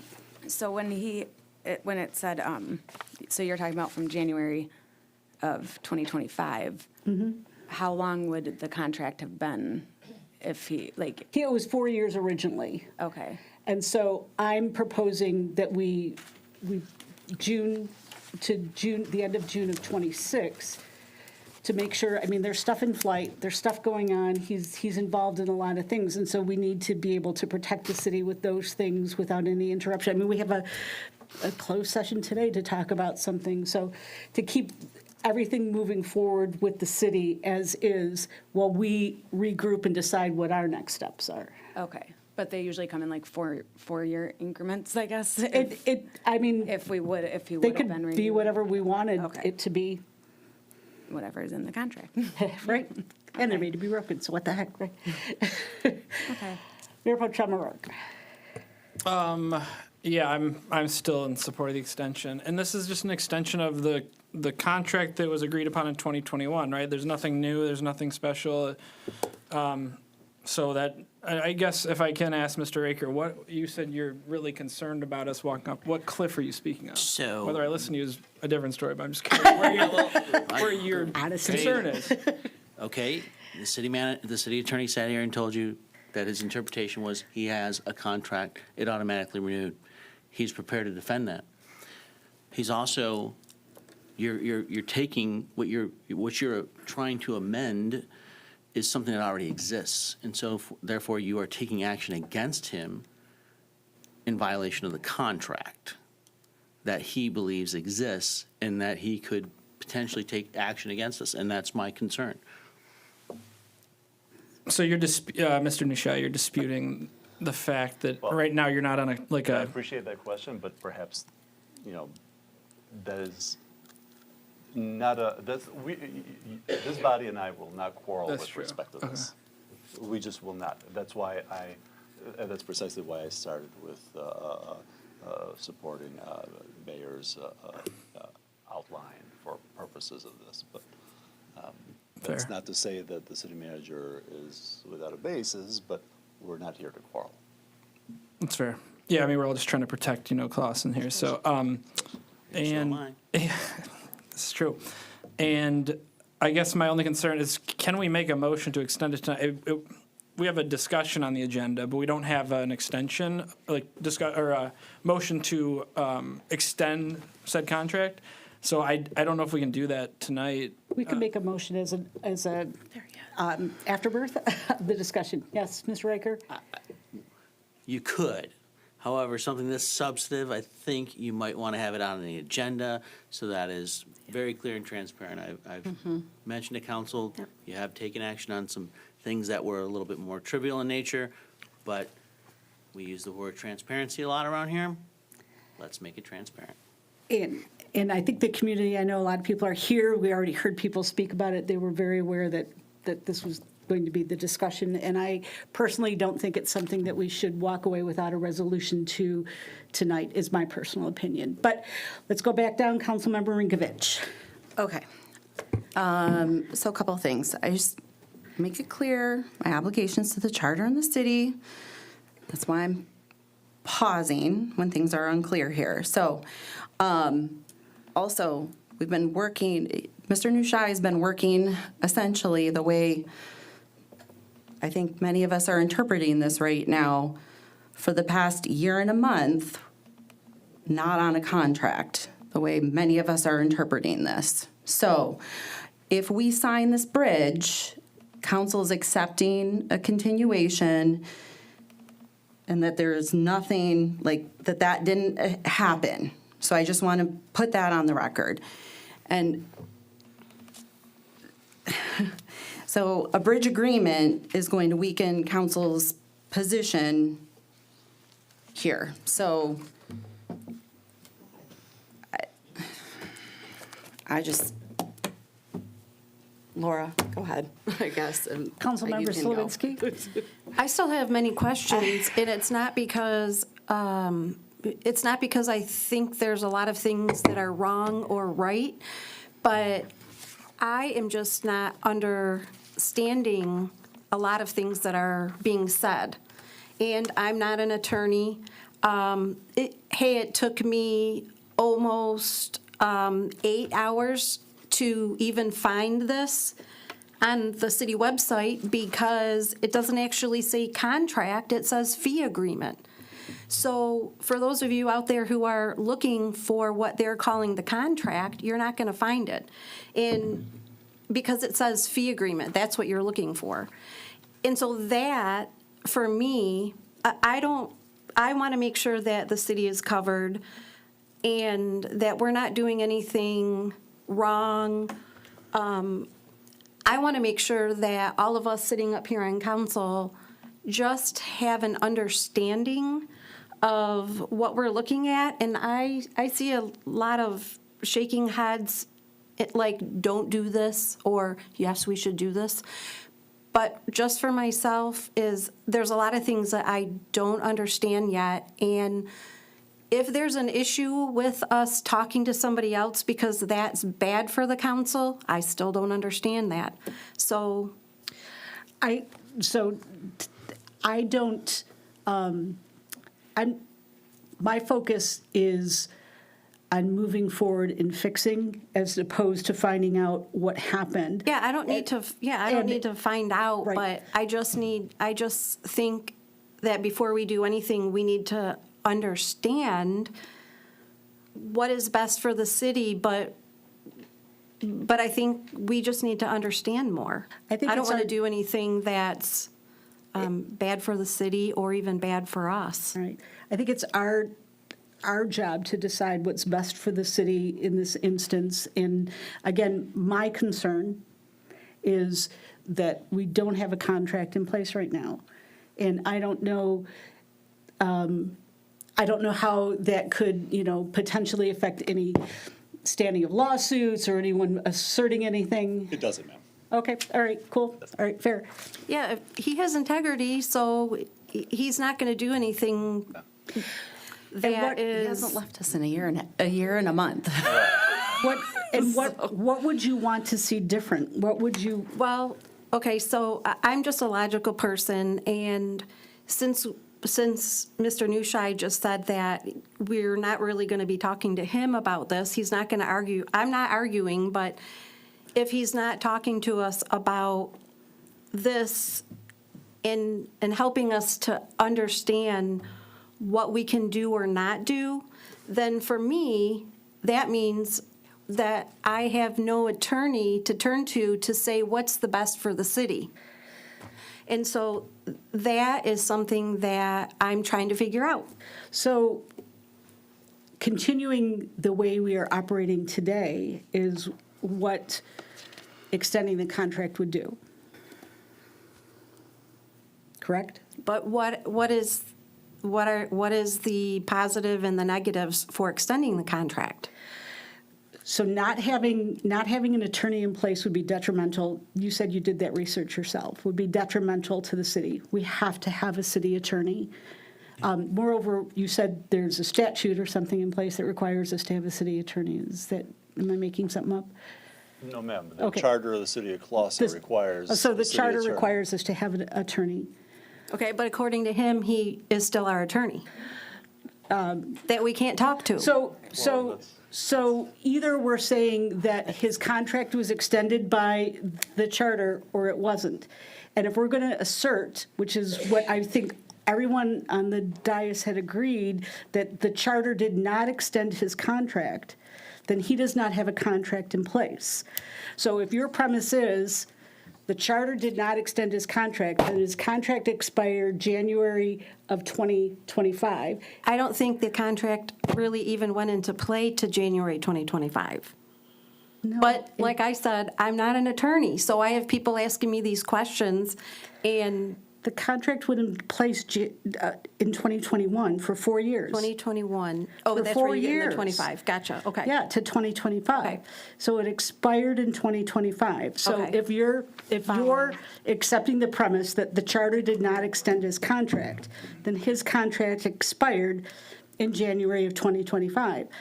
And so all my intention is to put a contract back in place, to bind him to provide these services, because there's nothing binding him to provide these services. Well, he just said, the state says that He said even if he had a contract and it's expired, he's still going to continue to be the attorney until. Because he's a nice guy and he's saying that right now, but if he gets mad at but us, he can walk tomorrow, right?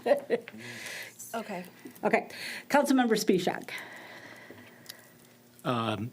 I still, believe what I said at first. I sort of echo what Aiden said. I think it makes the most sense in my brain to, codify what we're talking about right now. Because the consensus that I'm getting is most of this dais believes that the charter does not carry over the contract. So to try to fix that, put the Band-Aid on it, that's what makes the most sense to me. Councilmember Tinlin. Besides my head hurting on all this, I'm in still the camp too, that just to put the bridge over to a contract, and then us working in an ad hoc group to decide what to do forward. And I know we've hired external attorneys before on lawsuits when we had to step aside, and that journey itself took months for the former council to do. It was expensive, right? And then the problem is, just it's another attorney's opinion, so we go down that rabbit hole again. So I'd rather just bridge over the contract and then go ahead and follow the process. So I haven't really changed my opinion. Mr. Riker, one more time. Yes, ma'am. So we have a verbal explanation from the city attorney twice. I at least have it twice. We don't have a written one. Would maybe that be the first, get him to opine on this, and then if you guys want to take a challenge at it, you have something with some substance that can be legally challenged, and you have a full understanding of the circumstances of which you are about to enter.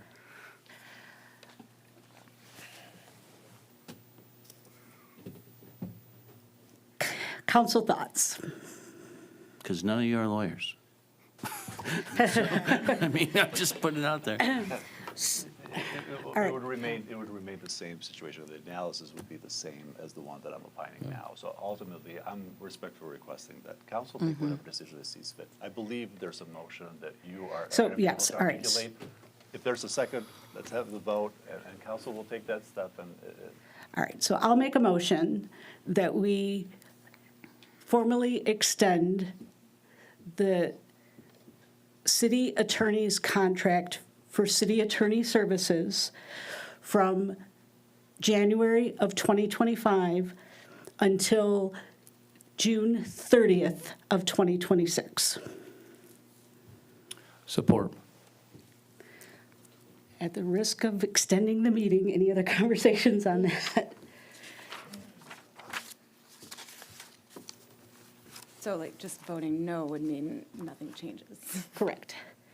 All right, let's do a roll call, please. Councilmember Rinkovich, No. Councilmember Slawinski, No. Councilmember Spishak, Yes. Councilmember Tinlin, Yes. Mayor Moffett, Yes. Mayor Pro Tem O'Rourke, No. Councilmember Pelton. No. Okay, so that motion failed. So in absence of that, does someone want to make another motion as to the next course of action? I'd like to make a motion to put this topic on the next agenda. Support. Is there anything additional that either the city administration or the city attorney should provide? Hint, hint. I'll add some analysis if it pleases the. But by your own admission, you shouldn't provide analysis on your own issue. I am not. I'm going to analyze law. I'm not going to analyze a contract. Okay. Okay, fine. That might be helpful, maybe. Can we add to that motion that we have somebody look at that? You'd have to have a motion to get outside counsel. We'd have to pick the outside counsel. We'd have to decide on the cost of the outside counsel. That would be a fairly extensive process that cannot, I mean, like, so we would extend the whole decision months. I mean, you can make that motion, but I don't see from a Well, practical- what about the attorneys that worked on the charter? Is he willing to do it? What is he going to charge us? I don't know, but we could ask. But we can't make a motion to have him do it or have anyone do it. But we're putting it on the next, we're putting a motion on the next agenda, right? To discuss the contract. So if we put the item on there, maybe I'll call him and ask him.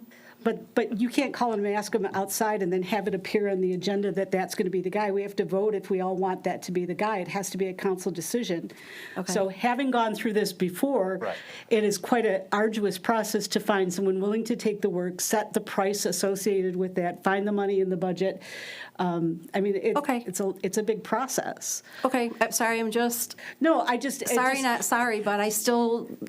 So is a lawsuit, is my point here. I mean, that's what I'm trying to avoid. Well, I agreed, but also there's potential liability for having it flapping in the wind, I believe, as well. He's told you that? No. He also said we could extend it, so. All right, so you made a motion to put it on the agenda, and did we have a second? Yes. Second? Roll call, please. I'm sorry, was there a second? I apologize. Yes. Discussion. Quick. Go ahead. Oh, no, I still support talking about the extension, and I support the extension. I voted no because we need public notice for something like this, and that's why I want to see it on the next agenda, so. Fair. And do we comment that that's going to be in writing, just to make sure? Do we have to request, No, yeah, absolutely. nothing in the motion this time, right? I'm sorry? Nothing in the motion this time to make sure we actually have the paper document? I heard counsel loud and clear. Okay. Just checking. So what are we asking for? To put it on the agenda, to punt it till next week to make a decision. Okay, but I also heard earlier that you were. He is going to do an analysis of law, not of his contract, from which you can extrapolate, I think, the points you guys need to come to, please. Okay, and does that have to be in the motion as well? No. Okay. His analysis will. Thank you. Roll call. Councilmember Slawinski, Yes.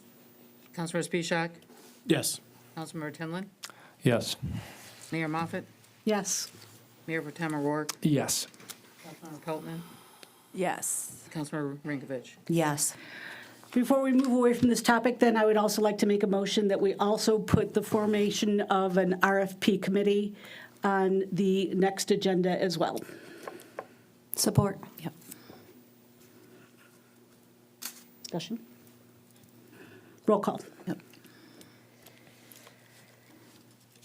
Councilmember Spishak, Yes. Councilmember Tinlin, Yes. Mayor Moffett, Yes. Mayor Pro Tem O'Rourke, Yes. Councilmember Peltman, Yes. Councilmember Rinkovich, Yes. Councilmember Slawinski. Yes. All right, we have just decided to punt the conversation about the city attorney's contract to the next meeting, and we also decided to add on the next meeting the discussion and formation of an RFP committee for the city attorney's contract. That leaves us with item 9O, which is discussion of the, hold on, let me find it, the list of bills in the amount of $959,641.83. That was me. And so we need a motion. Didn't we have the motion to move that to the agenda? At the very beginning, she moved to pull that out of the consent agenda and make it 9O. So just motion to discuss? So, yep, go ahead. Madam Mayor, make a motion to discuss a new agenda item. Support. Can I go ahead and chat? No. It's hopefully a little baby thing here. So I know we were chatting last council meeting, and then over the past 2 weeks. I wanted to talk a little bit about training, and specifically on the budget. I saw Mr. Vitrino, so there were 2 line items. So I had some questions about his cost. I was hoping maybe Mr. Riker could help me. So under professional services, invoice 2564. What page are you on? Because there's 27 professional. I'm sorry, my computer died and I printed pages out, so. It's on thank page you. 16, Joe. Up top right? Yeah, oh, is it up here? Page 11 on this here, but I don't know what it is in the packet. One second. Apologies. Councilmember Spisak said 16? Yeah. Thanks, Alec. So I'm just trying to get a breakdown. Are those the charges when you get there? Let me know. Page 16, as it's printed. One sec. No. What number is it on the actual ledger that you have? You're saying 16, Nick? 5? All right, one second. Yeah, it says page 5 of 11. 1 second. I got it. Okay. 5 of 11, go ahead. Okay. Where is it at on the It's like midway. Vitriano Consulting? Yeah. Yes. Okay. So are those the 2, is that for the 2 meetings that he was here? One is for the meeting and one is for, I consulted him on other issues. Okay. I wanted to check because I was like, if that was for the 1/6 meeting that he was here, No. that wasn't a training. So, and then, is there a budget for council training? There is. And do we, how I much? say approximately off the top of my head, it's about $8,000. Okay, But there's okay. room, I have room in my budget. I know there's a new interest in doing some additional training, and we can probably move some things around to accommodate. Okay. That's the questions I had, I think, on that area. Yeah, that was it. So, thank you. I just wanted to double check So on then that. we need a motion to approve the list of bills in the amount of $959,641.83. Madam Mayor, I move to, You just got to call the vote. She Okay. did a discussion, oh, you got to call the vote, you're right. We're discussing it. Well, there was a move to approve. Discussed it. She made a motion, a second to discuss it. We discussed it, and then we need a motion to, You had a motion on the floor, and you can discuss the motion on the floor, which was the Right. I think list the of bills. motion was discussion, not to vote, and so Yeah. it's supposed to be to approve. But So- anyways, so- finesse points. We'll get there. we need to make a motion to approve the list of bills. Madam Mayor, I make a motion to approve the list of bills as presented. Support. Roll call. Councilmember Tinlin? Yes. Mayor Moffett? Yes. Mayor Pro Tem O'Rourke? Yes. Councilmember Pelton? Yes. Councilmember Rinkovich? Yes. Councilmember Slawinski? Yes. Councilmember Spisak? Yes. All right. We have no unfinished business, so for those of you who are still with us, we have public comment for items not on the agenda. We invite anyone who would like to speak to items not on the agenda to come forward. We'll give you 4 minutes.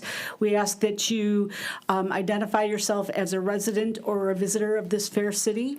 And we remind you that it's not a back and forth, but anything that you do mention, we'll try and make a note of and try and get addressed at the remainder of the meeting. Hi, Erin Redmond, and I am a resident, and I just wanted to thank Mr. Raker for trying to avoid the potential lawsuit, and also Laura and anybody else that voted no. I wrote you guys a couple times. I think it's very important that you get an outside counsel opinion on whether or not that is valid or not. I'm not an attorney, but if Mr. Raker is saying that you guys are putting us in a liability issue to where this city attorney can come and sue us, I'm using my words, not his, but I think it's important to maybe get an outside opinion. I talked to the resident that wrote the prior Charter Commission attorney, and she said that attorney did retire, but the partner was still working and was very responsive. I think it's worth a look into, just my opinion. I think it's dangerous territory. According to you all, he lied to the city and everybody here, but you want to trust him. I think it's important just to get an opinion. That's all I have to say. Thank you. And we again invite anyone to speak to items not on the agenda. I'll give you a hybrid, Scott Manning.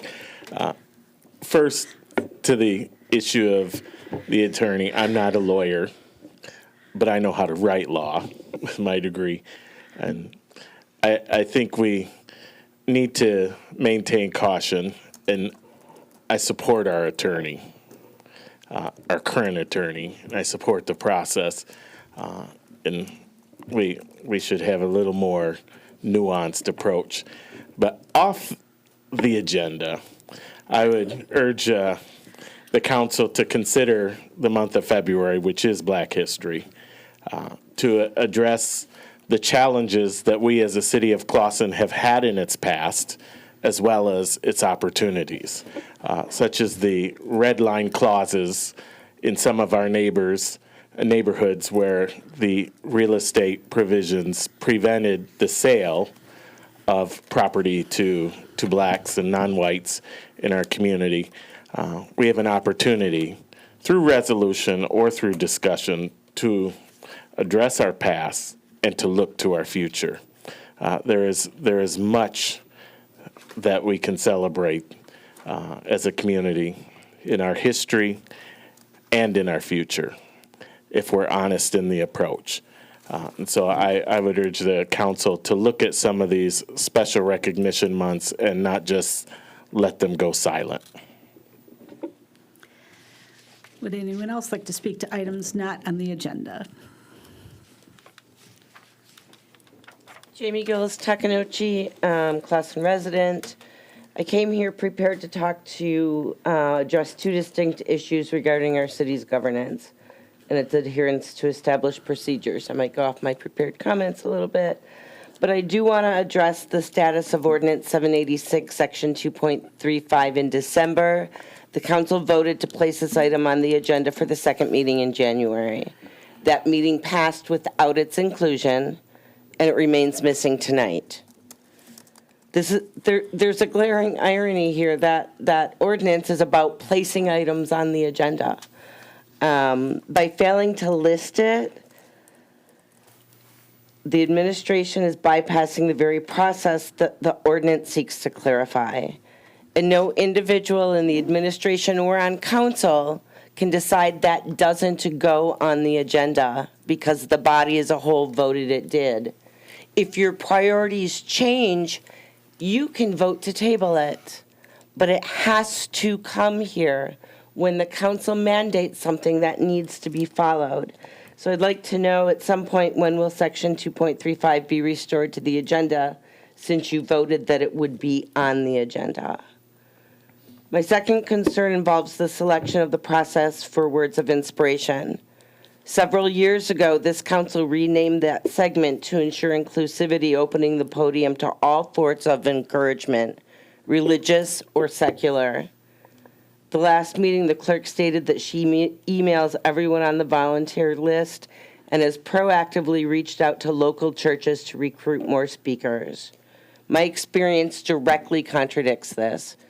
I've been on that list for about 6 months and no one has ever reached out and asked me to speak. The only time I spoke was because the list was empty or the agenda was empty. I reached out and was told with about 2 hours notice that, okay, you can speak.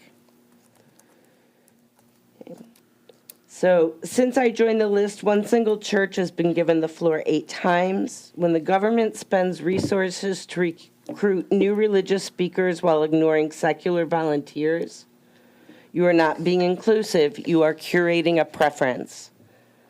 This documented pattern of exclusion is exactly what the Supreme Court cautioned against in the town of Greece versus Galloway. Whether we are discussing the selection of volunteers or a missing ordinance, the common thread is accountability to the public record. When the clerk claims to email everyone, that should be reflected in my inbox, and it is not. When a resident signs a list, they should be called in order. When the council votes, it must be honored.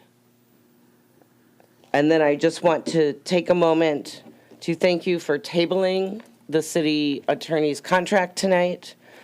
I am very disappointed that we are not looking for another attorney's opinion. Since y'all said you're not attorneys, I'm not an attorney, and how can you have this attorney telling you what to do? I want to thank Mr. Riker for bringing up that the city could be sued and that we need to do the right thing to mitigate that. Thank you. Would anyone else like to speak to items not on the agenda? I'm back again.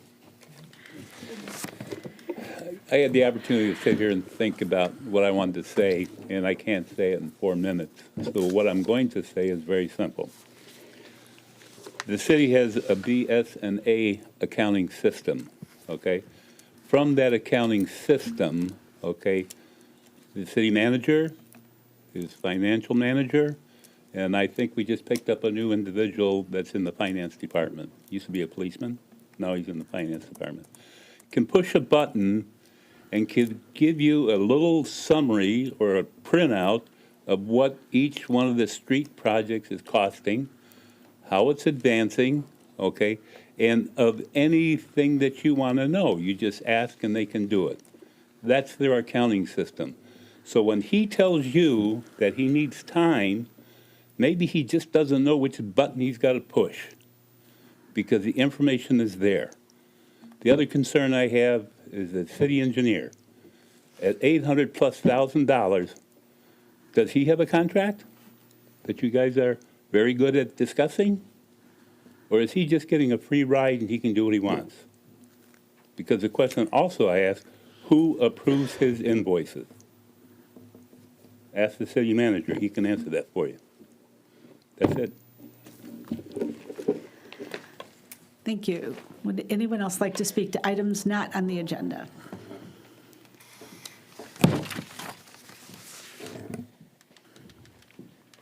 Good evening again, Madam Mayor and members of council. It's good to see everybody. Adam Duberstein, and I do live in Clawson. I just wanted to give some good news and some bad news. I'll start with the bad news first. I share what Ms. Gillis Takanucci said about the words of inspiration. It does feel, I'm a man of faith very strongly, but it does feel very alienating to have words said in a public taxpayer-funded building that do not support all taxpayers. And I wonder if there's a way that we can work to make some changes. And I want to commend Councilmember Peltonen and Councilmember Rinkovich for their actions tonight during the words of inspiration. Now I'll get on to the good news. I want to also say that I 100% support Mr. Nushai. He's a wonderful attorney, and his legal knowledge is really unsurpassed. I watch lawyers all day. I'm an ethics professor, so I spend a lot of time around law, and I'll say that I may not always agree with what he says, but I can understand why he says it. Other things I just have to say, I want to give a quick shout out to our police department. A few months ago, a lot of police officers were here during a council meeting that got relatively tense, but the police conducted themselves with excellent professionalism, and I just can't say enough good things about those officers. They also wave when they drive by, and I think that's really cool.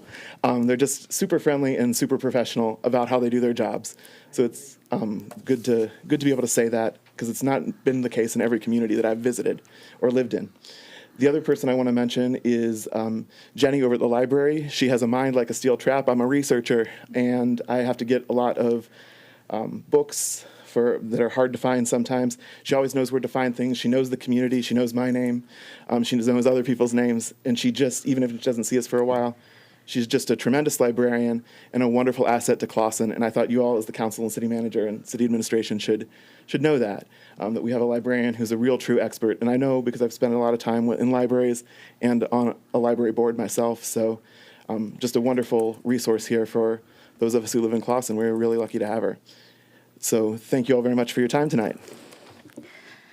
All right. Anyone else who wants to speak to items not on the agenda? Yes. Thank you for the opportunity. In regards to the words of inspiration, I probably am viewed as one that has a super biased opinion on that, and I won't deny that. I would have loved to have seen it remain as invocation and be religious, but it's not, and it was changed. And I expect to have the opportunity to come here and say what I think, and I'll keep it within, as I always do, in a short time period, and be respectful.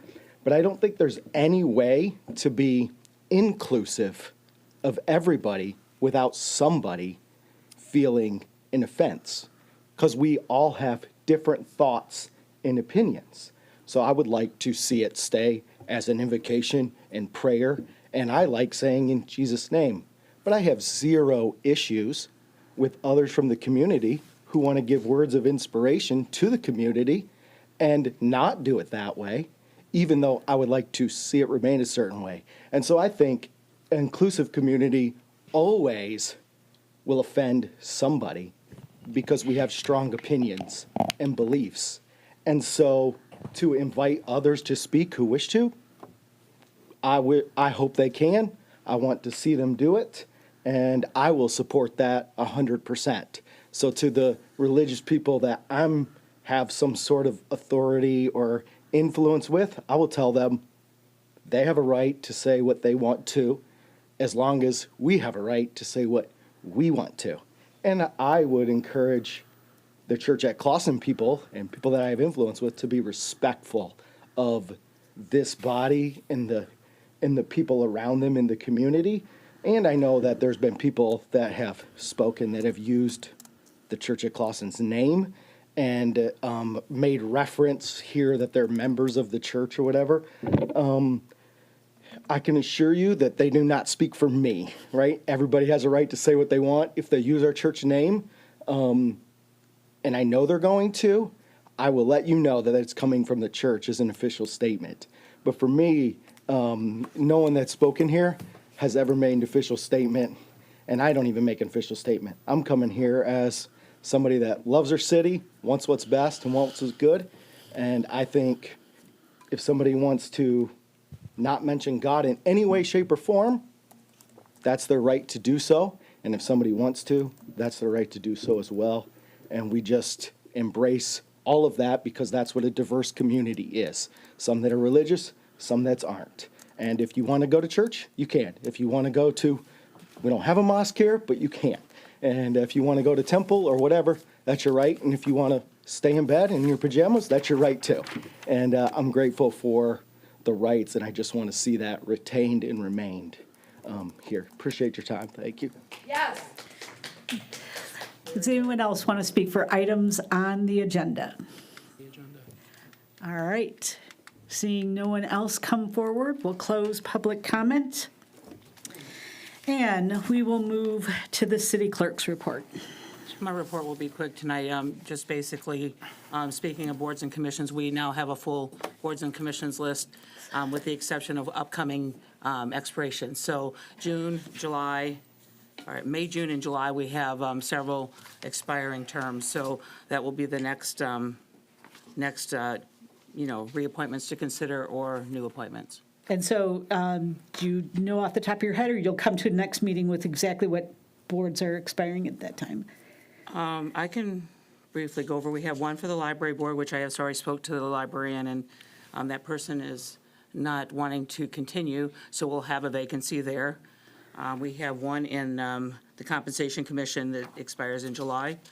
We have one that the Historical Commission all expired this year in July, so it'll be reappointment or new. And Parks and Rec will have one expiring in May. We have the Sakura Saco, which will be coming up. That's that's just on our list of boards and commissions because they're appointees from within, so it's usually our DPW superintendent and assistant. Those both expire in June 30th of this year. And then the Traffic and Safety Board will have 3 expiring in May. And I think that concludes the upcoming expirations. Well, so we did good for just a short period of time, but it looks like we have a lot opening, so we'll get working on getting applications for some of those upcoming openings. Thank you. City Attorney's report. Madam Mayor, just very briefly, since we're on the topic, and I think it's important, as part of my report, I would like to point out that of late, it feels like we do a lot of AI research in the world of law. I know I experience that when I'm in court quite a bit, even from my fellow attorneys. And it occurs to me that a lot of our research that comes out is commensurate with our ability to input information. So that's an ongoing issue that we've experienced, and we perhaps have experienced it here as well. In thinking about, because one of my favorite cases in law, because I think it was wrongly decided just about, but is Town of Greece versus Galloway. And but I think contrary to the gentlelady's statement, it stands for the exact opposite position that was articulated. In that case, and it is important for our purposes as we go forward with respect to Section 2.35 and the way we articulate in the future our agenda and what we do with respect to words of inspiration. This is just for context for you. In that case, the court held that the context and jurisprudence surrounding the First Amendment suggested the Establishment Clause was never meant to prohibit legislative prayer. And it created a proper deliberative mood, which the kind of prayer that creates the deliberative mood and acknowledges religious role in society. The content of prayer does not have to be non-sectarian, because such a requirement, the court ruled, would place the courts in the role of arbiters of religious speech, right? And which would involve the government and religion to an extent that would be inappropriate. So for purposes of this body taking this matter over, I think that's going to be an important consideration for you to have, regardless of how some of us feel with respect to prayer. It is something that is sanctioned by law of the highest court of the land. So just a thought on that matter. And I know I've spoken quite a bit today, so I'll leave it at that. Nope, and I thank you for the grace with which you let us discuss you as though you were not here, so thank you. Thank you. Can I ask one quick question? Sure. When will you have the procedure document back on the agenda? Do you have an estimated completion date on that? We will have it at the next meeting. Perfect. We're just precisely with respect to some of these issues, as I realize that it's taken a couple of meetings, right? One in between each conversation, but I think it's necessary probably for purposes of this. There was a rather old and antiquated document. The more I stare, even though I created it, the more I stare at it, the more I want to change it. But of course, I can't make substantive changes without your input. So I have to, I've taken some notes, and hopefully we can take care of it in one big fell swoop next time. Measure twice, cut once, so I appreciate it. All right. City Manager's report. Thank you, Mayor. Construction update. Elmwood, as a reminder, remediation or any crack or defects along with easement restoration will be completed in the spring. Transitioning to Rochester Road, the tying in of the new pipes to the existing water distribution system has been completed. However, service tie-ins continue weather dependent. This will cause water service interruptions along Rochester Road. Impacted areas will be notified in advance until completion of this portion of the project. Reminder, this project is a new pipe and upgrade from 6-inch to 8-inch in conjunction with the road diet resurfacing that will occur this spring. You can expect a recommendation to award a contract for the water main replacement on West Maple at the February 17th council meeting. Reminder that tomorrow evening at 6 p.m. at the Hunter will be a community outreach session regarding the city park master plan and the Hunter feasibility study. So please consider attending tomorrow, Wednesday, February 4th, 6 p.m. at Hunter. Pending any questions, that's my brief. I have a question. As far as, we haven't had any proclamations or anything like that, would we be able to put a proclamation designating Black History Month? Yes, and I believe the last 2 years, it was on the second. Was it? Okay, we've done it in the I mean, past. I second didn't meeting of the remember. month. Yes, we'll Okay, have it on so, there. so we'll look for that next. And then also, in regard to the question about the ordinance that was supposed to be on January's agenda, will we? I believe that was in conjunction with the policies and procedures, and I believe I put a note on either the Friday feedback or You was did, on the. you're right. That'll Yeah, be on the I- next I one. spoke You're to it. correct, you did. You did. That was all, oh, do we have a contract with AEW? I'd have to take I'm sure we do. I'm sure we do. Okay, could we? And I can get it to you in my Friday feedback. Cool. All right. That's it, looking down, seeing. Can I ask Yeah, a go ahead. So I just was wondering if we could get the texts for snow emergencies the way, like we get the water main text. All right. I'm sure we can do that through TextMyGov. Yeah, just because we had the snow emergency, but not a text. We can work on that. It's just one of those things that's the staff that use it sometimes aren't in when the snow emergency is called, but we can work on some additional training for those folks that. Because is it other than Facebook? Because I saw it on Facebook. Yes. Like hours after it was posted. That's something we can look into.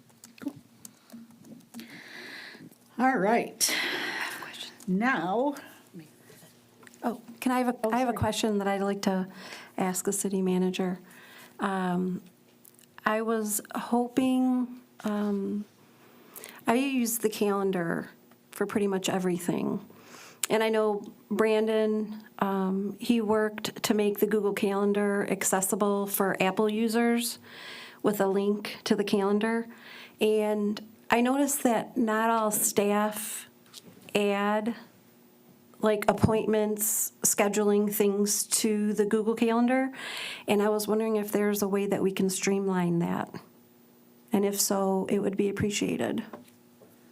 I'll talk to Brandon and get back to council with some explanation. Okay, I mean, for instance, what I do is I connected my Apple Calendar to the Google Calendar, and any city event or function that's gets added to that, it goes right to my Apple Calendar. And so I know when things are happening in the library uses it. The school board uses it. Like, there's a lot of different entities and events. So for me, because we have a very busy family, is I've realized that it's super helpful. So, thank you. anyone else? All right, now we're going to go to city council comments. We're going to start on this side today. Councilmember Peltonen. I just wanted to give a shout out to my oldest nibbling Ruland. Today is his 10th birthday, so I have been an aunt for 10 years now. And I guess a happy Mother's Day to his moms, because they have been moms for 10 years now. Awesome. And go to bed. It's past your bedtime. Mayor Pro Tem O'Rourke. The only thing, I guess, for the council is CapCon's coming up. I learned about that in the training I recently did, and a lot of people are very excited about it. You get to, talk to state reps and, mingle with all the important people in politics in Michigan. So hopefully we can get as many people there as possible to, represent Clawson. So, but that's it. Awesome. Councilmember Rinkovich. Well, I second Mayor Pro Tem's comments, so I think we're both registered for CapCon. And really don't have much other than that. We've talked a lot tonight, so I'm done. All right, Council Member Slawinski. Thank you, sorry about that.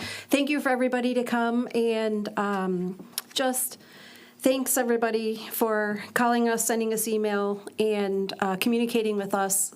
It really is, it's really nice to see how many people come and give us their ideas and some of us vent, but it's okay because that's what we're here to do, is to listen to you.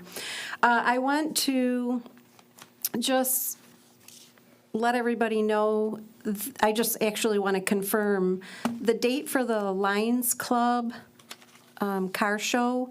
Earlier, we talked about it. We said it was August 9th, and I'd like to confirm, is it August 9th or 8th? It's the 8th, but in the motion, it didn't have the date, so we let it ride, so. Okay, I wanted to make sure for anybody who is listening that they know it was the 8th. And then I'm seeing a lot of new people who want to be on the boards and commissions, which we really appreciate that. But if there is somebody out there that would like to try something new, please connect with us, and we'll help you figure out like what would be best for you. So. And I also want to thank everybody for the new training that we did, the new MML training. And that's all I have. Who's ringing? Me, sorry. It's bedtime. My alarm. Councilmember Spishak. Yeah, I guess I'll echo Mayor Pro Tem Heather. I'm excited for CapCon. I think it's a cool opportunity. I also wanted to add something because there was another opportunity that was brought up today. We have Main Street now that's coming up in April, and I wanted to see if we could add it to the agenda next to see if there was any interest or if we had any opportunity in the budget, because I definitely would be interested. So, yeah. Can you Talk more about Main Street? Yeah, I don't understand what you're asking. Well, just to see if we have opportunity for in the budget. Main Street now focuses on, the Main Street America. It's their annual conference, and it has an opportunity for elected officials at a discounted rate. And it just seemed like there was a lot of training focus for the elected officials that would be beneficial for, somebody to go to. And where is that at? It's in Tulsa, Oklahoma. Okay, so I know the DDA is sending 2 people to that up per their budget. Yeah. So is that something you want to? I spoke with Councilmember earlier today, and I said that I could have it on the agenda for your consideration, whether or not you send 1, 2, whatever it is. I think we can move things around to accommodate somebody or somebodies. Okay, so it'll be on the agenda. We're going to be here all night next time. Councilmember Tinlin. I won't have anything because I'm respecting agenda item 16, so. Oh, okay. All right. Well, I got stuff. So, Okay, so if I'm you got good. stuff, do stuff. All right. I want to start off by actually thanking resident Ms. Jamie Teknacha. I'm going to mess names. You guys know I'm bad with names, but I know that what she does is a difficult thing to do, and her and I don't always agree or always see eye to eye. But her input is very valuable, and she brought the issue of the city attorney's contract to our attention, and I think it's very important that it be at our attention and we address it. So I want to thank her for what she does, because it takes a lot of courage to constantly, be up there and being the advocate. Like I said, we don't always agree, but I appreciate her very, very much. Then I would also thank you to the Scott Jennings from the Parks and Rec, because he sent me some cool stuff to talk about. Mr. Riker mentioned the event tomorrow to get input from the community, but also there's a daddy-daughter dance on Saturday, February 7th, 2026. And then there's a mother-son sports night on March 7th, 2026. And there's an older adult luncheon event on Valentine's Day it's a Valentine's Day luncheon and musical bingo on Thursday the 12th at noon. The cost is $6. There's a Lunar New Year lunch on Tuesday, February 17th at noon, and the cost is $6. And a St. Patrick's Day lunch with a musical performance by Black Murray on Thursday, March 12th at noon. The cost is $6. And also high school has a play going on. It starts, I believe tomorrow is today's Tuesday. It starts Thursday, Friday, Saturday, I believe. You can buy tickets online. So we encourage you to check that out. And I just want to thank everyone again for all of our conversations here on the dais. I think we've had a lot of very substantive conversations, and I appreciate everyone's opinion. I want to thank everyone who came and spoke because your opinion is important, and we can't do it without the residents being engaged. So thank you to everyone who took the time to come here and speak. We appreciate you all, and I'll be quiet, and we can do consideration. Our next agenda item is consideration of going into closed session for purposes of receiving attorney-client privilege communication regarding the matters of McNeil versus City of Clawson pursuant to MCL 15.268H of the Open Meetings Act. Madam Mayor, I move to go into closed session for the purpose of receiving attorney-client privilege communication regarding the matters of McNeil versus City of Clawson pursuant to MCL 15.268H of the Open Meetings Act be approved. Second. And roll call? Mayor Moffett? Yes. Mayor Potem O'Rourke? Yes.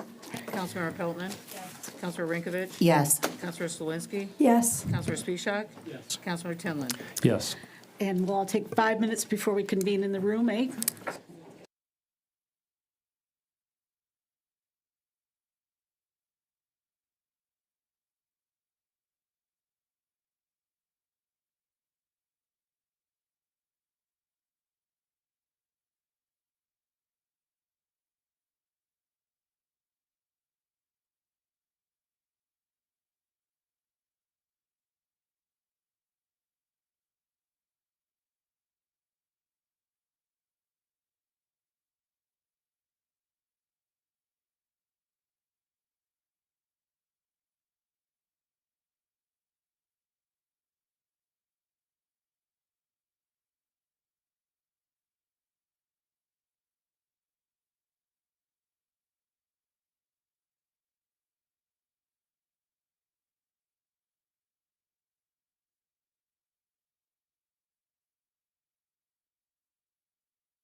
All right, welcome back.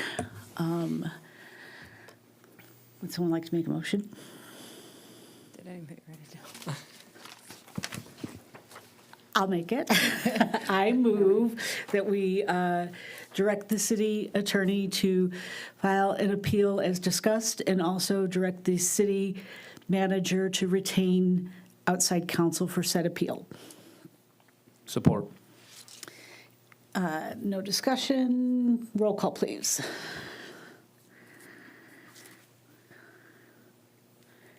Councilmember Pelton, Yes. Councilmember Rinkovich, Yes.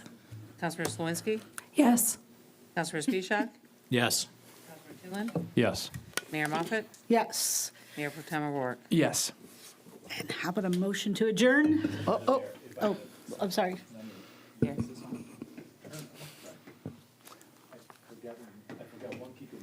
If I may we also have as part of the motion, maybe perhaps a new motion since you already voted on it, the direction to the city administration, city manager, that he take care of all the other accoutrements of the appeal with respect to requesting of transcripts and the posting of bond in order to follow those steps. So, since we already voted, so it's a new motion, so I make a motion that the city manager also take care of all the other necessary details for the appeal to move forward, such as securing the bond and getting the transcripts. Support. Roll call, please.